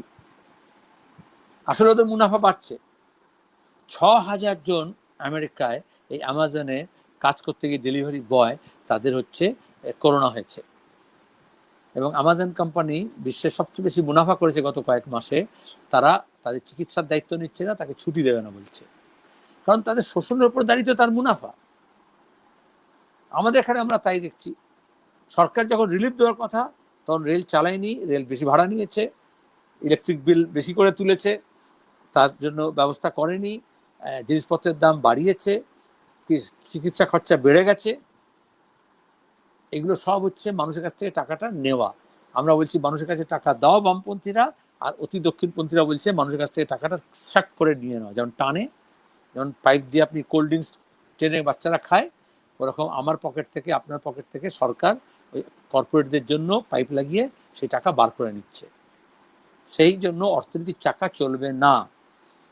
মানুষের হাতে টাকা আসলে তারা বাজারে যাবে, জিনিসপত্র কিনবে, তখন জিনিসের ডিমান্ড বাড়বে, তখন সেই কোম্পানি কার যে বন্ধ আছে তারা আবার নতুন করে খুলবে, আবার নতুন করে প্রোডাকশন তৈরি হবে। কৃষকরা এই করোনার শুরুতে সবজি চাষ করে, ফল চাষ করে, তারা মাল ফেলে দিয়েছে, বিক্রি করতে পারেনি, বাজার পায়নি। আর এখন যখন আলুর দাম আমরা বেশি দামে কিনছি, এটা কৃষক পাচ্ছে? কৃষকরা তো আলু বিক্রি করে দিয়েছে, ফোরের কাছে হোক, বড় বড় কোম্পানির কাছে হোক, বা কোল্ড স্টোরেজে হোক, আর এখন সেই আলু বার করে বেশি দামে বিক্রি করা হচ্ছে। আর মমতা ব্যানার্জি বলেছিলেন জিনিসের দাম বাড়লে আমি টাস্ক ফোর্স তৈরি করে দেবো। কোথায় গেল টাস্ক ফোর্স? এখন সবকিছু দরকার যখন। এইটা হচ্ছে তামাশা। আমাদের বাংলা ভাষায় মুনাফাখোর, মজুদদার, কালোবাজার এই শব্দগুলো এসছে যখন 43-44 সালে ব্রিটিশ সাম্রাজ্যবাদের সময় স্বাধীনতা আন্দোলন তখন হচ্ছে, তখন দ্বিতীয় বিশ্বযুদ্ধ হলো, ইংরেজ সেনার জন্য বাংলার খাদ্য পাঠিয়ে দিল ইংরেজ সরকার। এখানে আকাল হলো, মন্বন্তর হলো, 40 লক্ষ মানুষ অনাহারে মারা গেলেন আমাদের রাজ্যে। দেশে বা এই বাংলায়, তখন যুক্ত বাংলা। কলকাতার রাজপথে লাশ পড়েছিল। তখন খাদ্যমন্ত্রী কে ছিলেন? আজকে বিজেপি যাকে মহান পুরুষ হিসেবে দেখাচ্ছে, শ্যামাপ্রসাদ মুখার্জি, অনেকে জানেন না, তখন শ্যামাপ্রসাদ মুখার্জি ছিলেন অবিভক্ত বাংলার খাদ্যমন্ত্রী। তিনি খাদ্যের ব্যবস্থা করেননি, এখন যেমন মোদি করছেন না। তার বদলে এই যে বড় বাজারের শেঠরা বিজেপিকে সমর্থন কেন করে? এই ধন্না শেঠদের উপার্জনের জায়গা করে দিয়েছিলেন, ব্যবস্থা করে দিয়েছিলেন।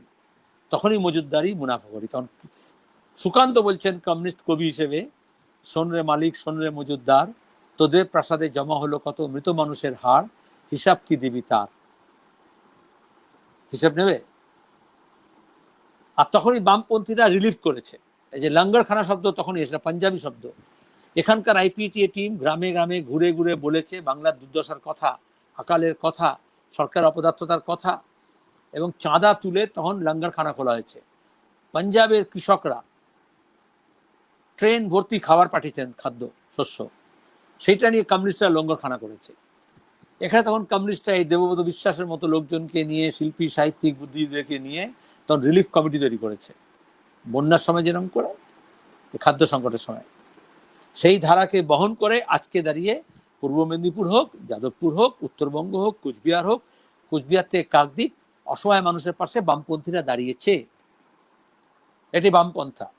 আর দক্ষিণপন্থা মনে করেছে, ওই যে বললাম আপদা মে আফসার, কিভাবে লাভ হবে, তাহলে খনি বেচে দাও, তাহলে কৃষিটাকে কর্পোরেট হাতে তুলে দাও। সুতরাং তারা ভালোর জন্য করছে না। অত্যাবশ্যকীয় পণ্য আইন তুলে দিয়ে আলু পেঁয়াজের মতো জিনিসগুলোকে, ডালের মতো, তেলের মতো জিনিসগুলোকে অত্যাবশ্যক পণ্যতে বার করে দেওয়া মানে হচ্ছে মজুদদারি কোনো সীমা থাকবে না। আদানি আম্বানি প্রয়োজনে গোটা দেশের দাদন প্রথায় আগে থেকে সমস্ত শস্য আগাম বুক করে নেবে, তারপর তারা দাম ঠিক করবে। এই আপনার পাড়ার ছোট ব্যবসায়ী না, দোকানদার না। এটা পৃথিবীতে এরম করেছে। যেমন নিউ ওয়ার্ল্ড অর্ডার বলেছিল, তখন আসলে অস্ট্রেলিয়া তখন বলেছিল এটা হচ্ছে নিউ হুইট অর্ডার। গোটা গম একটা কোম্পানি একটা বছর সব কিনে নিল। তারা মানুষ গম পাবে কি পাবে না তার থেকে বেশি কথা হচ্ছে গমে মুনাফা হবে কি হবে না। মুনাফার জন্য প্রয়োজন হলে জাহাজ ভর্তি শস্য সমুদ্রে নিয়ে গিয়ে ফেলে দেবে, কিন্তু দামটাকে উপরে রাখতে হবে। আজকে সেই অবস্থাটা এখানে করা হচ্ছে। ইস্ট ইন্ডিয়া কোম্পানিটা করেছিল দাদন ব্যবস্থা, তাঁতিদের আঙুল কেটে নিয়েছিল। এখন যেরকম ওই দলিত মেয়েটা জিভ কেটে নিয়েছে যাতে সে বলতে না পারে, শিরদাঁড়া ভেঙে দিয়েছে, ধর্ষণ করে তাকে খুন করা পড়ে যাতে সে বাইরে না যায়। আর 15 দিন ধরে টেলিভিশন চ্যানেল, খবরের কাগজ কেউ খবর দেয়নি, চাপা গেছে। আমাদের এখানে যেমন মমতা যেটা খুশি নন সেই খবর হবে না, ওখানে মোদি অমিত শাহ খুশি না হলে সেই খবর দেওয়া হবে না। আর দেখছেন রিপাবলিক টিভি কিভাবে টিআরপি বাড়ায় টাকা ঘুষ দিয়ে। এই অসততা বাড়ছে, মানুষের অসহায়তা বাড়ার সঙ্গে সঙ্গে। তাহলে বামপন্থীদের দায়িত্ব হচ্ছে এই অসহায় অবস্থায় মানুষের পাশে দাঁড়ানো। ফিজিক্যালি যেখানে সম্ভব হচ্ছে না সেখানে টেকনিক্যালি, যে আমরা লেফট স্কোয়াড নতুন অ্যাপস উদ্বোধন করলাম, এই সময় যে নতুন ছেলেমেয়েরা এসছে, কাজ করেছে, তাদেরকে মেম্বারশিপ দেওয়া, এজি করা, বিভিন্ন গণসংগঠনকে সক্রিয় করা, পার্টি কর্মীদেরকে সক্রিয় করা, পার্টি কমিটিকে ফাংশনিং করানো, এবং তার জন্য আধুনিক প্রযুক্তিকে ব্যবহার করুন, যোগাযোগ করুন। এই যে কোথাও নিরঞ্জন সিং বসে আছেন, নির্মল জানা বসে আছেন, আমি এখানে বসে আছি, আপনি বাড়িতে বসে আছেন, কিন্তু যোগাযোগটা হচ্ছে। বামপন্থীরা কোনো পিকে খাকে যুক্ত করবে না, কোনো আইটি সেলের মাইনে দেওয়া ভাড়াটে লোক নেবে না, যেরকম বিজেপি কালকে বন্দুকবাজ ভাড়াটে নিয়ে এসেছিল। আমাদের কর্মীদেরকে ট্রেনিং দিয়ে আমরা এই ব্যবস্থা তৈরি করছি এবং সাফল্যের সঙ্গে সে কাজ করা হচ্ছে। গত 8 মাস বিজেপি তৃণমূল বাজারে ছিল না, মানুষের পাশে আমরাই দাঁড়িয়েছি, পরিযায়ী শ্রমিকদের পাশে আমরাই দাঁড়িয়েছি। আর এই জন্য তারা এখন আমাদের পাশে দাঁড়াতে চাইছে, ইহাদেরও পথে নিতে হবে সাথে। নতুন অংশ যারা রেড ভলেন্টিয়ার এসছে এই মার্চ মাস থেকে সেপ্টেম্বর মাস, জীবনের ঝুঁকি নিয়ে তাদেরকে বিভিন্ন গণসংগঠনে, পার্টি সংগঠনে অন্তর্ভুক্ত করতে হবে। এটা পার্টি সিদ্ধান্ত, এটা আমাদের দায়িত্ব এবং কর্তব্য। মানুষের দাবি, যেগুলো স্থানীয় দাবি, কোথাও রাস্তা ভাঙা, কোথাও পানি জলের সমস্যা, কোথাও স্বাস্থ্য পরিষেবা নেই, কোথাও শিক্ষা ব্যবস্থার চৌপাট, কোথাও আইন শৃঙ্খলা নেই, কোথাও নারী নির্যাতন হচ্ছে, কোথাও দলিতকে মারছে, কোথাও আদিবাসীকে ওপর অত্যাচার করছে, কোথাও সংখ্যালঘুরা নিরাপত্তাহীনতায় ভুগছেন, কোথাও গরিব মানুষ কাজ পাচ্ছে না, বেকার ছেলে মেয়ে আছে। আর আমাদের রাজ্যে তো সব সেকশনে দেখবেন অ্যাপয়েন্টমেন্ট হচ্ছে না। সে মাদ্রাসা সার্ভিস কমিশনে পাস করে বসে আছে, আনএডেড মাদ্রাসা পাচ্ছে না, লাঠি খাচ্ছে। এসএসসি পাস করা ছেলে মেয়ে, আপার প্রাইমারি, টেট, ভিআরপি, বিভিন্ন প্রশিক্ষণ প্রাপ্ত ছেলেমেয়েরা যারা এই হাতের কাজের শিক্ষা দেয়, ভোকেশনাল ট্রেনিং দেয়, আইটিআইতে পড়াচ্ছে, তাদেরকে ক্যাজুয়াল করে রাখা হয়েছে, পার্শ্ব শিক্ষক করে রাখা হয়েছে, মাইনে দেওয়া হচ্ছে না, কম মাইনে দেওয়া হচ্ছে, চাকরি নিরাপত্তা নেই। এই সমস্ত দাবিগুলো নিয়ে লড়াই করতে হবে। আর কমিউনিস্টদের কাজ হচ্ছে এই দাবিগুলোকে নিয়ে, এই আন্দোলনগুলোকে নিয়ে সূত্রবদ্ধ করতে হবে। তার সঙ্গে আমরা মুদ্রা দাবি বলেছি, এই 7,500 টাকা করে মাসে দেওয়া, কর্মী মানুষকে কাজের জোগাড় করে দেওয়া, কর্মসংস্থানের ব্যবস্থা করা, মানরেগাকে আরও বেশি স্ট্রেনথেন করা, 100 দিনের কাজের যে আইন করা হয়েছিল 200 দিন করা, তার রুটি বাড়ানো এবং সেটাকে শহরাঞ্চলে প্রসারিত করা। আমরা তখন থেকে বলে আসছি। এই ধরনের দাবিগুলো নিয়ে আমরা 16 দফার বিকল্প কর্মসূচি কেন্দ্রীয় কমিটি থেকে পাশ করেছি, পাঠি চিঠি আকারে সবাইকে দেওয়া হয়েছে। এই দাবিগুলোর সঙ্গে স্থানীয় দাবিগুলোকে যুক্ত করে আমাদের আন্দোলন সংগ্রাম গড়ে তুলতে হবে, এর বিকল্প নেই। আর যে মানুষের সঙ্গে আমাদের সম্পর্ক আলগা হয়ে গিয়েছিল, ছিন্ন হয়ে গিয়েছিল, তাকে পুনঃস্থাপন করতে হবে, তাদের কাছে যেতে হবে।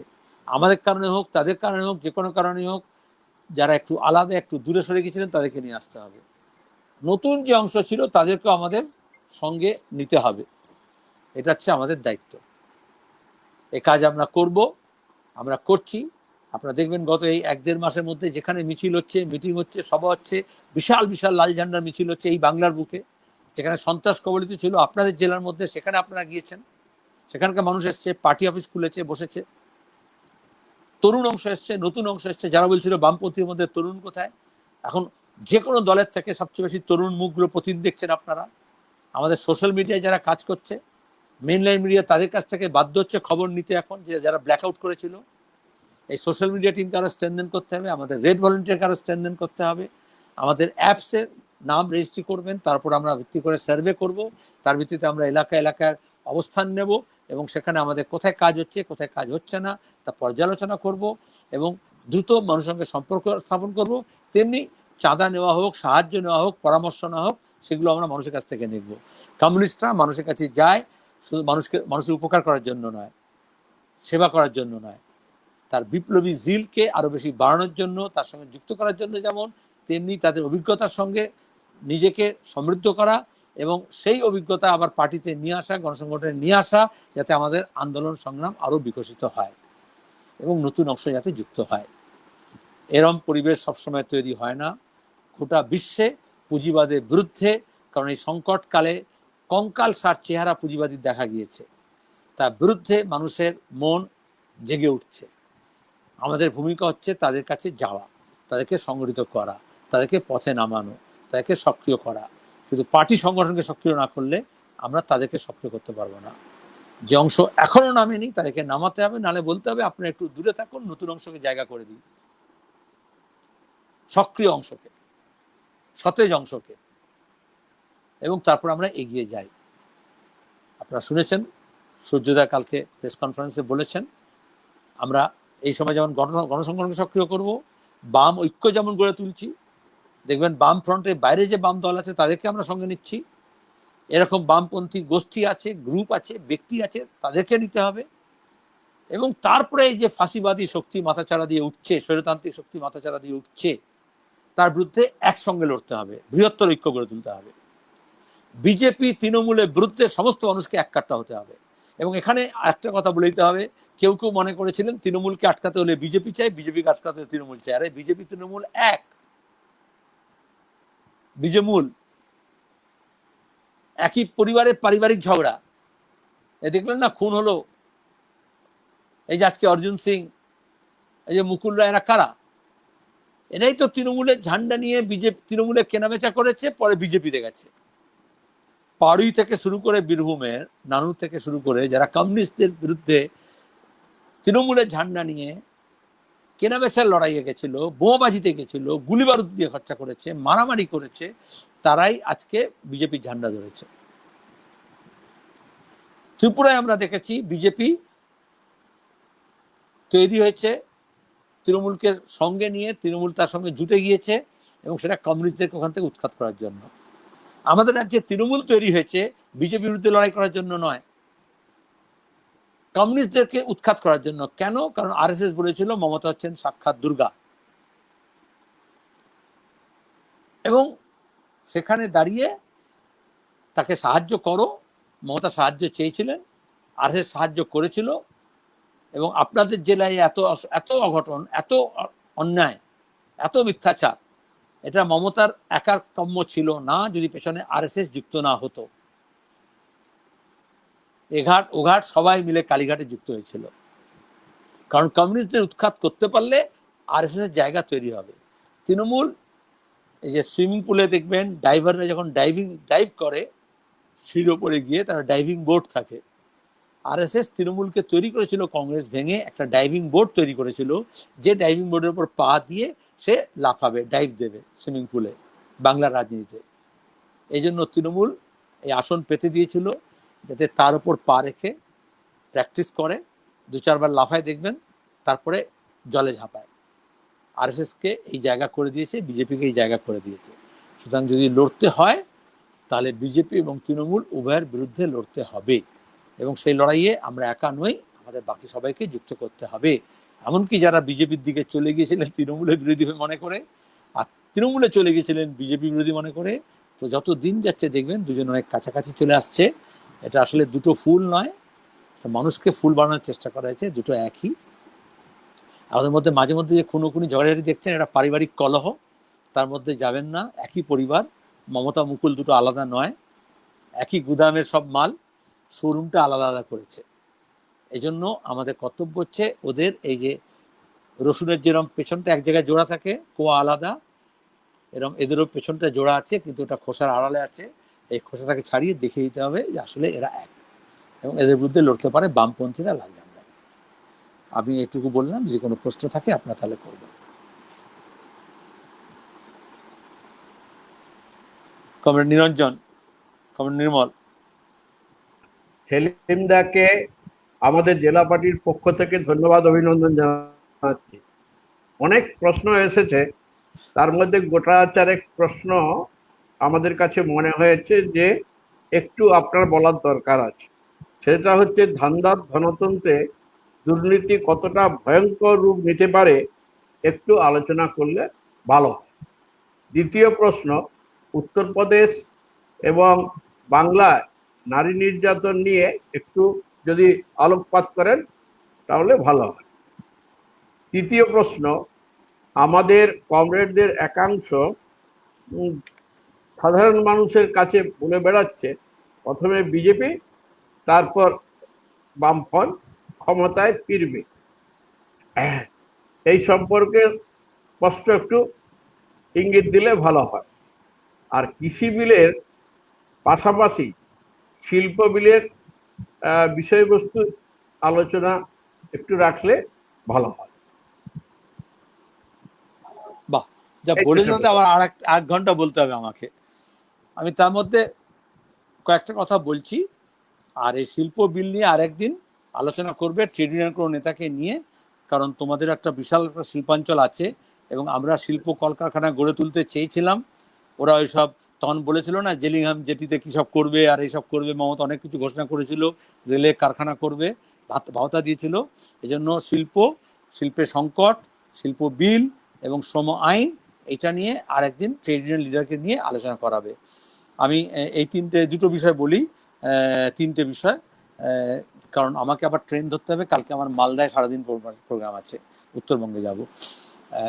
ধান্দা পুঁজি কথা বলা হয়েছে, এটা বোঝো, এই যে ক্রনিক ক্যাপিটালিজম বা ধান্দা পুঁজিবাদ তারা নানান রূপ নেয় শোষণকে চালানোর জন্য, এবং তার মধ্যে দাঁড়িয়ে আমাদের মতো দেশে এবং গোটা বিশ্বে এখন যেটা হয়েছে, উদার অর্থনীতির নাম করে নিওলিবারাল ইকোনমিক পলিসি, আসলে সেখান থেকে পুঁজিবাদ তার মুনাফা বাড়ানোর জন্য যেটা করেছে, আমাদের আমি যে বারবার দেখবে আদানি বলছি, আম্বানি বলছি, ওই যে চটের কথা বললাম, চট কিনবে কার কাছ থেকে, বন্দরগুলো বিক্রি হবে কার কাছে, আদানির কাছে, তার জন্য আইন করেছে। তার জন্য এই যে ওরা খনি বিক্রি করে দেবে, তার জন্য কোনো এনভায়রনমেন্ট প্রোটেকশনের কোনো ব্যবস্থা থাকবে না, পরিবেশের ব্যাপার নিয়ে ভাবনা চিন্তা হবে না, নির্বিচারে গাছ কাটতে পারে, জঙ্গল তুলে দিতে পারে, ওপেন কাস্ট মাইনিং হবে। তাহলে প্রকৃতিকে এক্সপ্লয়েট করবে এবং সেটা মুনাফার জন্য করবে, মানুষের জন্য নয়। মানুষ প্রকৃতিকে এক্সপ্লয়েট করে না, তার প্রয়োজনে ইন্টারাক্ট করে প্রকৃতির সঙ্গে। এবং এটা করতে গেলে তারা যাদের কাছ থেকে টাকা নিয়ে, যাদের পয়সায় বলিয়ান হয়ে ভোট করছে, রাজনীতি করছে, সংগঠন করছে, সিপিআইএমকে চাঁদা তুলতে হয়, তার গণসংগঠনগুলোকে পাড়ায় পাড়ায় যেতে হয়। তৃণমূলকে, বিজেপিকে কোনদিন দেখেছো চাঁদা তুলতে? ওরা টাকা খরচা করতে করতে টাকা আসছে, হেলিকপ্টারের টাকা, প্লেনের টাকা, এই যে আইটি সেলের কোটি টাকা খরচা করছে, বিদেশি কোম্পানিগুলোকে লাগাচ্ছে, এই যে পিকে নিয়ে এসছে টাকা দিচ্ছে, কে দিচ্ছে টাকা? তাহলে তার পরিচিত, তার ঘনিষ্ঠ, তার পরিবার সূত্রে জানা তাদেরকে তাদের কাছ থেকে সাহায্য নেবে, ওরা বিনিয়োগ করছে। যেমন ব্যবসা বিনিয়োগ করে, সেরকম রাজনীতি বিনিয়োগ করছে, নেতা পেছনে বিনিয়োগ করছে। তারপরে মিডিয়া বলবে দেশ কা নেতা कैसा हो, ऐसा हो ना ऐसा हो, ভাইপো जैसा हो। তারপরে ভাইপো যেটা করবে সেটা মমতার ভাইপো হোক আর মোদির ভাইপো হোক, জয়সা নাম শুনেছ অমিত শাহের ছেলে। আর এই জন্য বিজেপি তৃণমূলের দুর্নীতির বিরুদ্ধে ব্যবস্থা নেবে না, তৃণমূল বিজেপির দুর্নীতির বিরুদ্ধে কথা বলবে না, কারণ দুজনেই ভাইপো আছে। কিন্তু যা হবে, ওই যে মমতা বলেছেন খাবে, কিন্তু সবটা নিজে খাবে না, 70% 30% ভাগ করে দেওয়া, সবটা সেন্ট্রালাইজ অ্যারেঞ্জমেন্ট হবে। তাহলে বালি খাদানে মমতা ঘোষণা করবেন বালি নিষিদ্ধ করে দিলাম, অথচ ভাইপোর কাছ থেকে লাইসেন্স নিলে বালিঘাট থেকে টাকা কালীঘাটে এলে সব জায়গায় বালি তোলা যাবে। একই জিনিস পাথর খাদানের ক্ষেত্রে, একই জিনিস গরু পাচারের ক্ষেত্রে, সোনা পাচারের ক্ষেত্রে। কিন্তু যেটা আন্তর্জাতিক হবে সেখানে বিজেপিকে দিয়ে খেতে হবে। তাহলে সেখানে কেন্দ্রের যে হোম মিনিস্ট্রি আছে, পরিষ্কার বলছি, তার যে বিএসএফ আছে যারা সীমানা পাহারা দিচ্ছে, গরু পাচার হবে না, সোনা পাচার হবে না, বিস্কুট পাচার হবে না, শুধু রাজ্য সরকারের পুলিশ চা থাকলে। তাহলে দিদির ভাইপো আর দাদার ভাইপো, তাদের মধ্যে যোগসূত্র হবে। এখানে বিজেপি আর তৃণমূলের গাঁটছাড়া বাঁধা। তারপরে অবাধে চলবে। এই গরু পাচারের কথা আগে বলতো না কাগজগুলো, টেলিভিশনগুলো, এখন বলছে না, এখন বন্ধ হয়ে গেছে। মালদার কথা বলতো না বিজেপি, এখন মালদা থেকে এমএলএ হয়েছে বিজেপির। তাহলে লাভটা কি হলো? রাজনৈতিক লাভ হবে বিজেপির, অর্থনৈতিক লাভ হবে তৃণমূলের। সুতরাং তৃণমূল বিজেপির বিরুদ্ধে বলবে না। আবার উল্টোটা হবে, যেখানে বিজেপি তৃণমূলের অর্থনৈতিক লাভ হবে বিজেপির অর্থনৈতিক, তাহলেও তারা বলবে না। পার্লামেন্টের মধ্যেও আমরা দেখেছি বিল পাসের ক্ষেত্রে, 370 ধারার ক্ষেত্রে, এই কৃষি বিলের সময় আমরা দেখেছি লোকসভা এতগুলো এমপি কি করতে গেল। রাজ্যসভায় কিছুটা হয়েছে কারণ বিরোধীরা রাগে আমরা সবাই মিলে ওখানে স্ট্যাচুটারি রেজলিউশন দিয়ে আটকানোর চেষ্টা করেছি বলে। তো লোকসভায় তৃণমূলের এমপিদের ভূমিকা কি ছিল?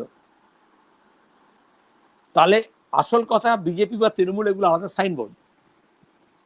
আসল কথা পুঁজিবাদ, আর তার হচ্ছে একটা মুনাফা শিকারী।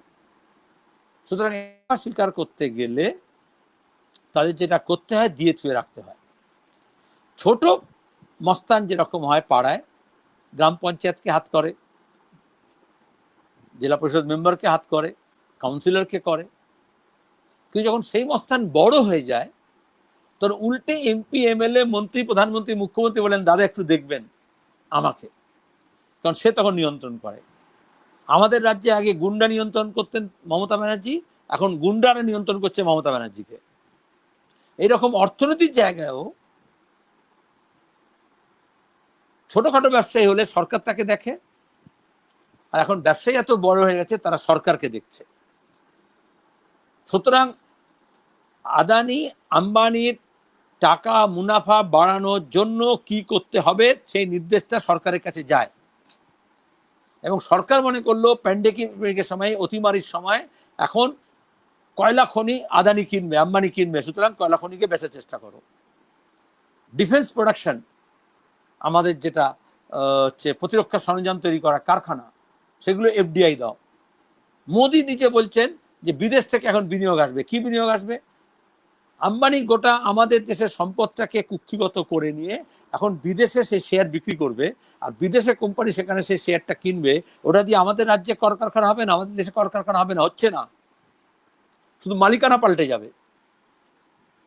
এফডিআই 100%।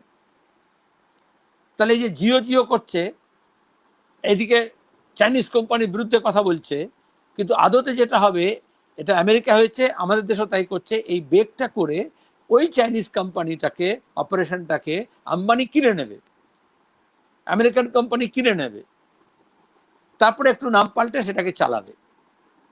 যেমন পেপসি চলেছিল লেহার পেপসি নাম দিয়ে, তারপরে ওই নামটা আবার লেভেলটা আস্তে আস্তে উঠে যাবে। তাহলে আসলে যেটা করছে যে এদের এই মুনাফা শিকারীদেরকে মুনাফা বাড়ানোর সুযোগ করে দেওয়া হচ্ছে।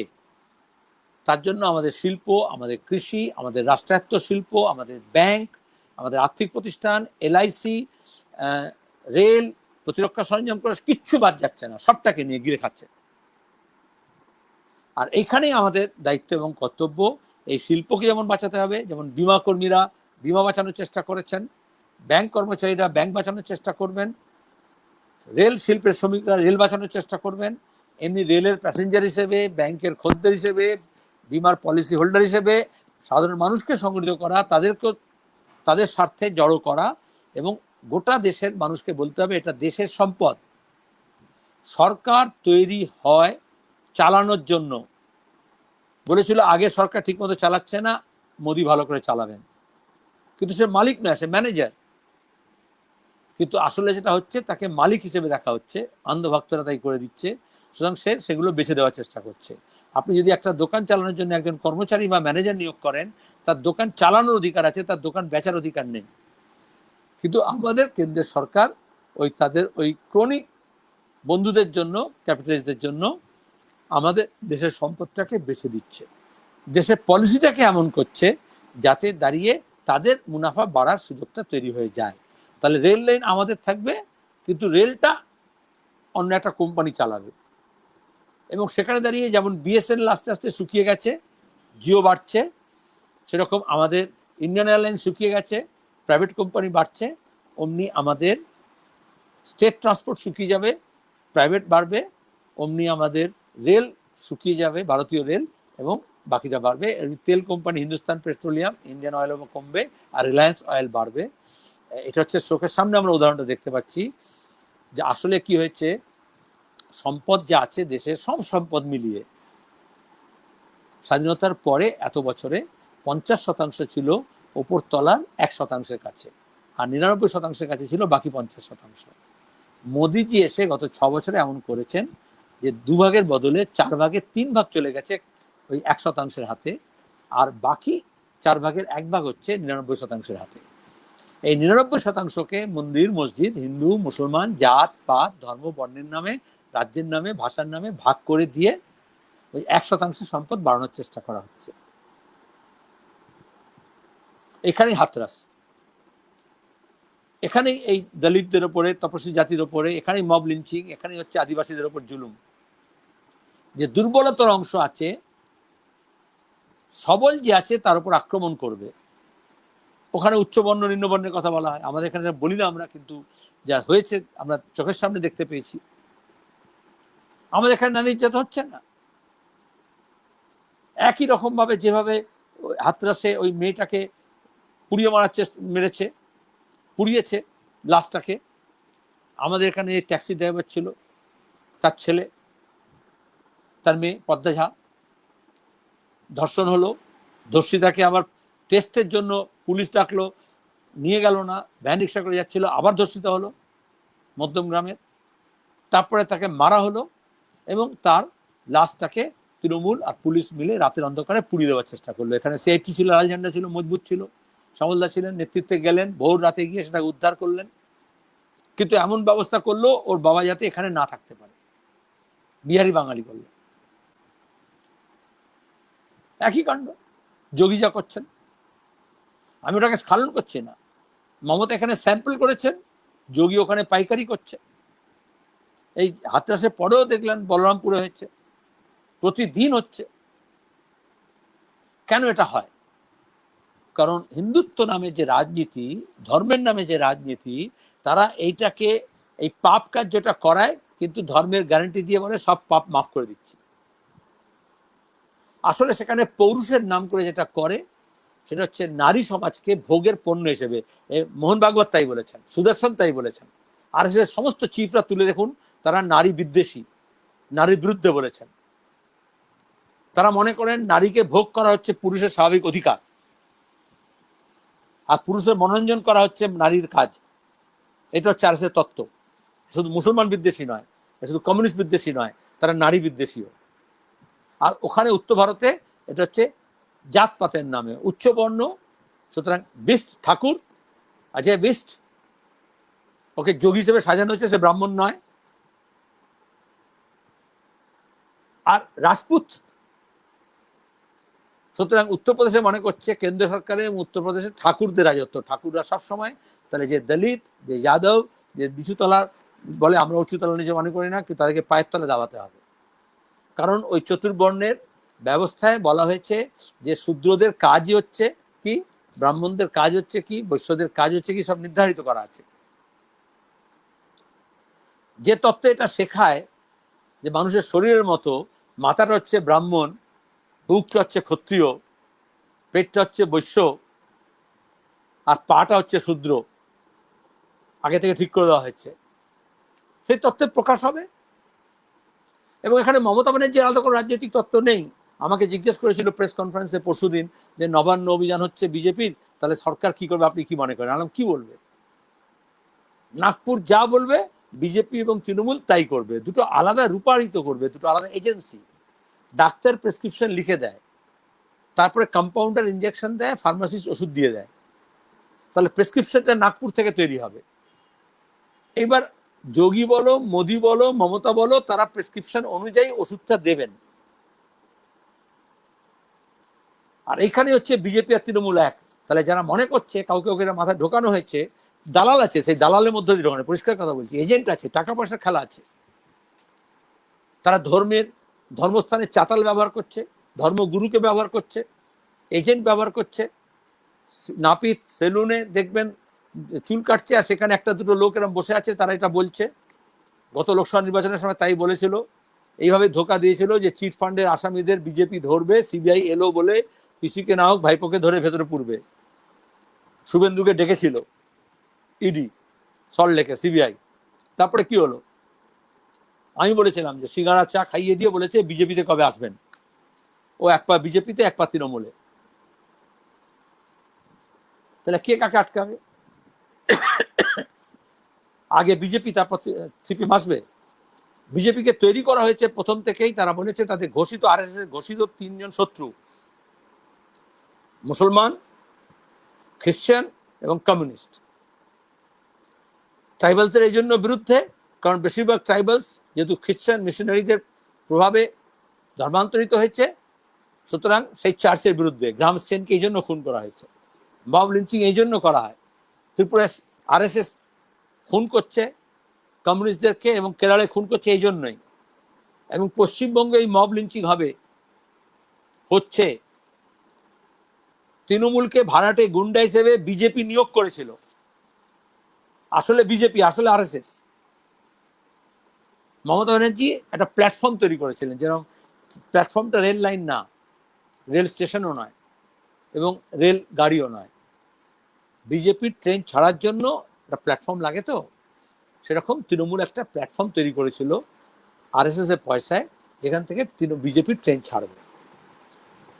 তৃণমূল তৈরি হয়েছিল বিজেপিকে মোকাবিলা করার জন্য নয়। কংগ্রেস ভেঙে তৃণমূল তৈরি হয়েছিল কারণ কংগ্রেস দল বিজেপির সঙ্গে যেতে পারে না, কিন্তু রাজ্যে কমিউনিস্ট নিধনের জন্য দরকার ছিল বিজেপির সঙ্গে যাওয়া। এই জন্য কংগ্রেস ভেঙে মমতা ব্যানার্জি তৃণমূল কংগ্রেস তৈরি করেছিলেন 1999 সালে, অজিত পাজা, মুকুল রায়কে সঙ্গে নিয়ে, যাতে তিনি বিজেপির সঙ্গে যেতে পারেন। এবং এই জন্যই জ্যোতিবাবু বলেছিলেন খাল কেটে কুমির আনছেন। তৃণমূলের সবচেয়ে বড় অপরাধ হচ্ছে বিজেপিকে পশ্চিমবঙ্গে নিয়ে আসা। আর এই জন্য আনন্দবাজারে বড় করে হেডলাইন দিয়েছিল, মমতা ব্যানার্জি বলেছিলেন সিপিএমকে খাদানোর জন্য প্রয়োজন হলে বিজেপির সঙ্গে মহাজোট করব, এবং করেছিলেন। সুতরাং তৃণমূল তৈরি হয়নি বিজেপিকে আটকানোর জন্য, আর বিজেপি তৈরি হয়নি তৃণমূলের জন্য।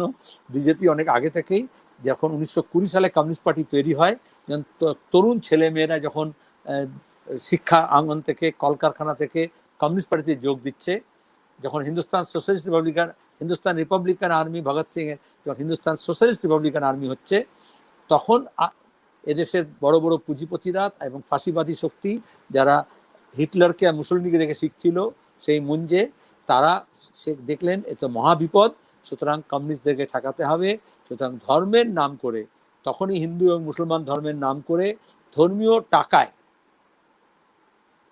আমেরিকার টাকায়, ইংরেজের টাকায়, সৌদি সাহায্যে যেরকম মুসলমানদের বোঝানো হলো যে তোমরা কমিউনিস্টে যেও না, সেরকম আরএসএস কে দিয়ে বোঝানো হলো হিন্দুদেরকে যে তোমরা কমিউনিস্টে যেও না, যাতে বিপ্লবের পথে না যেতে হয়, যাতে দাঁড়িয়ে শোষণটা চলে, শাসনটা চলে। এই জন্য ইংরেজের বিরুদ্ধে ওরা লড়েননি, এই জন্য কমিউনিস্টরা লড়েছিল, ইংরেজদের বিরুদ্ধে লড়ছিল। এবং যারা লড়ছিলেন কমিউনিস্ট ছিলেন না, তারা লড়াইয়ের মধ্যে দিয়ে কমিউনিস্ট পার্টিতে এলেন। এই জন্য আরএসএস একটা লোক নেই যে স্বাধীনতা আন্দোলনে লড়েছিল। শঙ্কর দয়াল শর্মা আমাদের দেশের রাষ্ট্রপতি, তিনি পার্লামেন্টে যুক্ত অধিবেশনে বলেছিলেন যে কমিউনিস্টরা হচ্ছে বিপ্লবী স্বাধীনতা সংগ্রামী, স্বাধীনতা সংগ্রামীদের মধ্যে বিপ্লবী অংশ। আর আমি পার্লামেন্টে দাঁড়িয়ে বলেছিলাম, একজনের নাম বলুন 70 বছরের ঊর্ধ্বে। তখন বলেছিলাম যখন স্বাধীনতা 50 বছর হচ্ছে, যে 20 বছর বয়স ছিল স্বাধীনতার সময় পর্যন্ত, এমন একজনের নাম বলুন যে আরএসএস আছে এবং ইংরেজের বিরুদ্ধে একটা পিঁপড়েও মেরেছে, লাঠি খেয়েছে, গুলি খেয়েছে, জেলে গিয়েছে, দ্বীপান্তরে ছেড়ে দিন, ফাঁসিতে ছেড়ে দিন, তাহলে আমি কমিউনিস্ট পার্টি ছেড়ে দেবো। একটা বিজেপি একজনের নাম বলতে পারেনি। আর আমরা গর্বের সঙ্গে বলতে পারি যে ওই সময় 20 বছর বয়স হয়েছিল এমন একজন কমিউনিস্ট ছিলেন না যিনি ইংরেজের বিরুদ্ধে স্বাধীনতা আন্দোলনে ঝাঁপিয়ে পড়েননি। এটি হচ্ছে তফাৎ। তাহলে এখন দাঁড়িয়ে যারা মনে করছে যে আগে বিজেপি আসুক তারপরে সিপিএম আসবে, বিজেপিটা তৈরি হয়েছিল সিপিএমকে আনার জন্য নয়। বিজেপিটা তৈরি হয়েছে সিপিএমকে শেষ করার জন্য, কমিউনিস্টদের শেষ করার জন্য, প্রগতিশীল আন্দোলনকে শেষ করার জন্য, শিল্পে, সাহিত্যে, সংস্কৃতিতে, ভাবনায়, চিন্তায়, বুদ্ধিতে, যুক্তিতে, মেধায় যা কিছু প্রগতিশীলতা আছে সেটাকে নষ্ট করার জন্য, বৈপ্লবিক কর্মকাণ্ডকে ভেঙে ফেলার জন্য এবং প্রতিক্রিয়ার শক্তিকে চাগার দিয়ে অতি দক্ষিণপন্থে একটা ফাঁসিবাদী রাষ্ট্র তৈরি করার জন্য। তার জন্য তারা ধর্মকে ব্যবহার করছে, ওরা ধার্মিকও নয়, হাতিয়ার হিসেবে ধর্মকে ব্যবহার করছে। যেমন সন্ত্রাসবাদীরা ধর্মকে ব্যবহার করে সন্ত্রাসের জন্য, এরা তাদের থেকে কম নয়, শুধু ধরনটা একটু আলাদা, রংটা একটু আলাদা, ঢংটা একটু আলাদা, আদর্শটা এক। এজন্যই এরা যেমন তৃণমূল জেএনইউ যাদবপুর বিশ্ববিদ্যালয়ের উপর হামলা করে, ওরকম প্রেসিডেন্সির উপর হামলা করে, ওরকম ওরা জেএনইউর উপর, জামিয়ার উপরে, আলিগড়ের উপর হামলা করে। কারণ ওরা শিক্ষার বিরুদ্ধে, বিজ্ঞান সম্মত যে ভাবনা চিন্তা তার বিরুদ্ধে, যুক্তির বিরুদ্ধে, তর্কের বিরুদ্ধে। সুতরাং ওটা যদি শেষ হয়ে যায় তাহলে কমিউনিস্টরা কোথা থেকে আসবে? এই জন্য ওটাকে ওরা শেষ করে দিয়ে অন্ধভক্তি তৈরি করছে, অন্ধবিশ্বাস তৈরি করছে, যাতে যুক্তি থাকবে না, মুক্ত বুদ্ধি থাকবে না, ভাবনা চিন্তা থাকবে না, প্রশ্ন থাকবে না। এমনি এমনি মমতা ব্যানার্জি প্রশ্ন উত্তর দেন না, এমনি এমনি পার্লামেন্টে এবং অ্যাসেম্বলিতে প্রশ্ন বন্ধ করে দিয়েছে নাই একসঙ্গে, এমনি এমনি মোদিজি কোনো প্রেস কনফারেন্স করেন না, কোনো প্রশ্নের উত্তর দেন না। কারণ ওরা চায় না মানুষ প্রশ্ন করুক। এটাকেই ফাঁসিবাদ বলে, এটাই ফাসিজম, এটাই স্বৈরতন্ত্র। ওরাই শেষ কথা বলবে মনে করে, আর আমরা মনে করি মানুষ শেষ কথা বলবে। দুটোর মধ্যে তফাৎ আছে। ধন্যবাদ।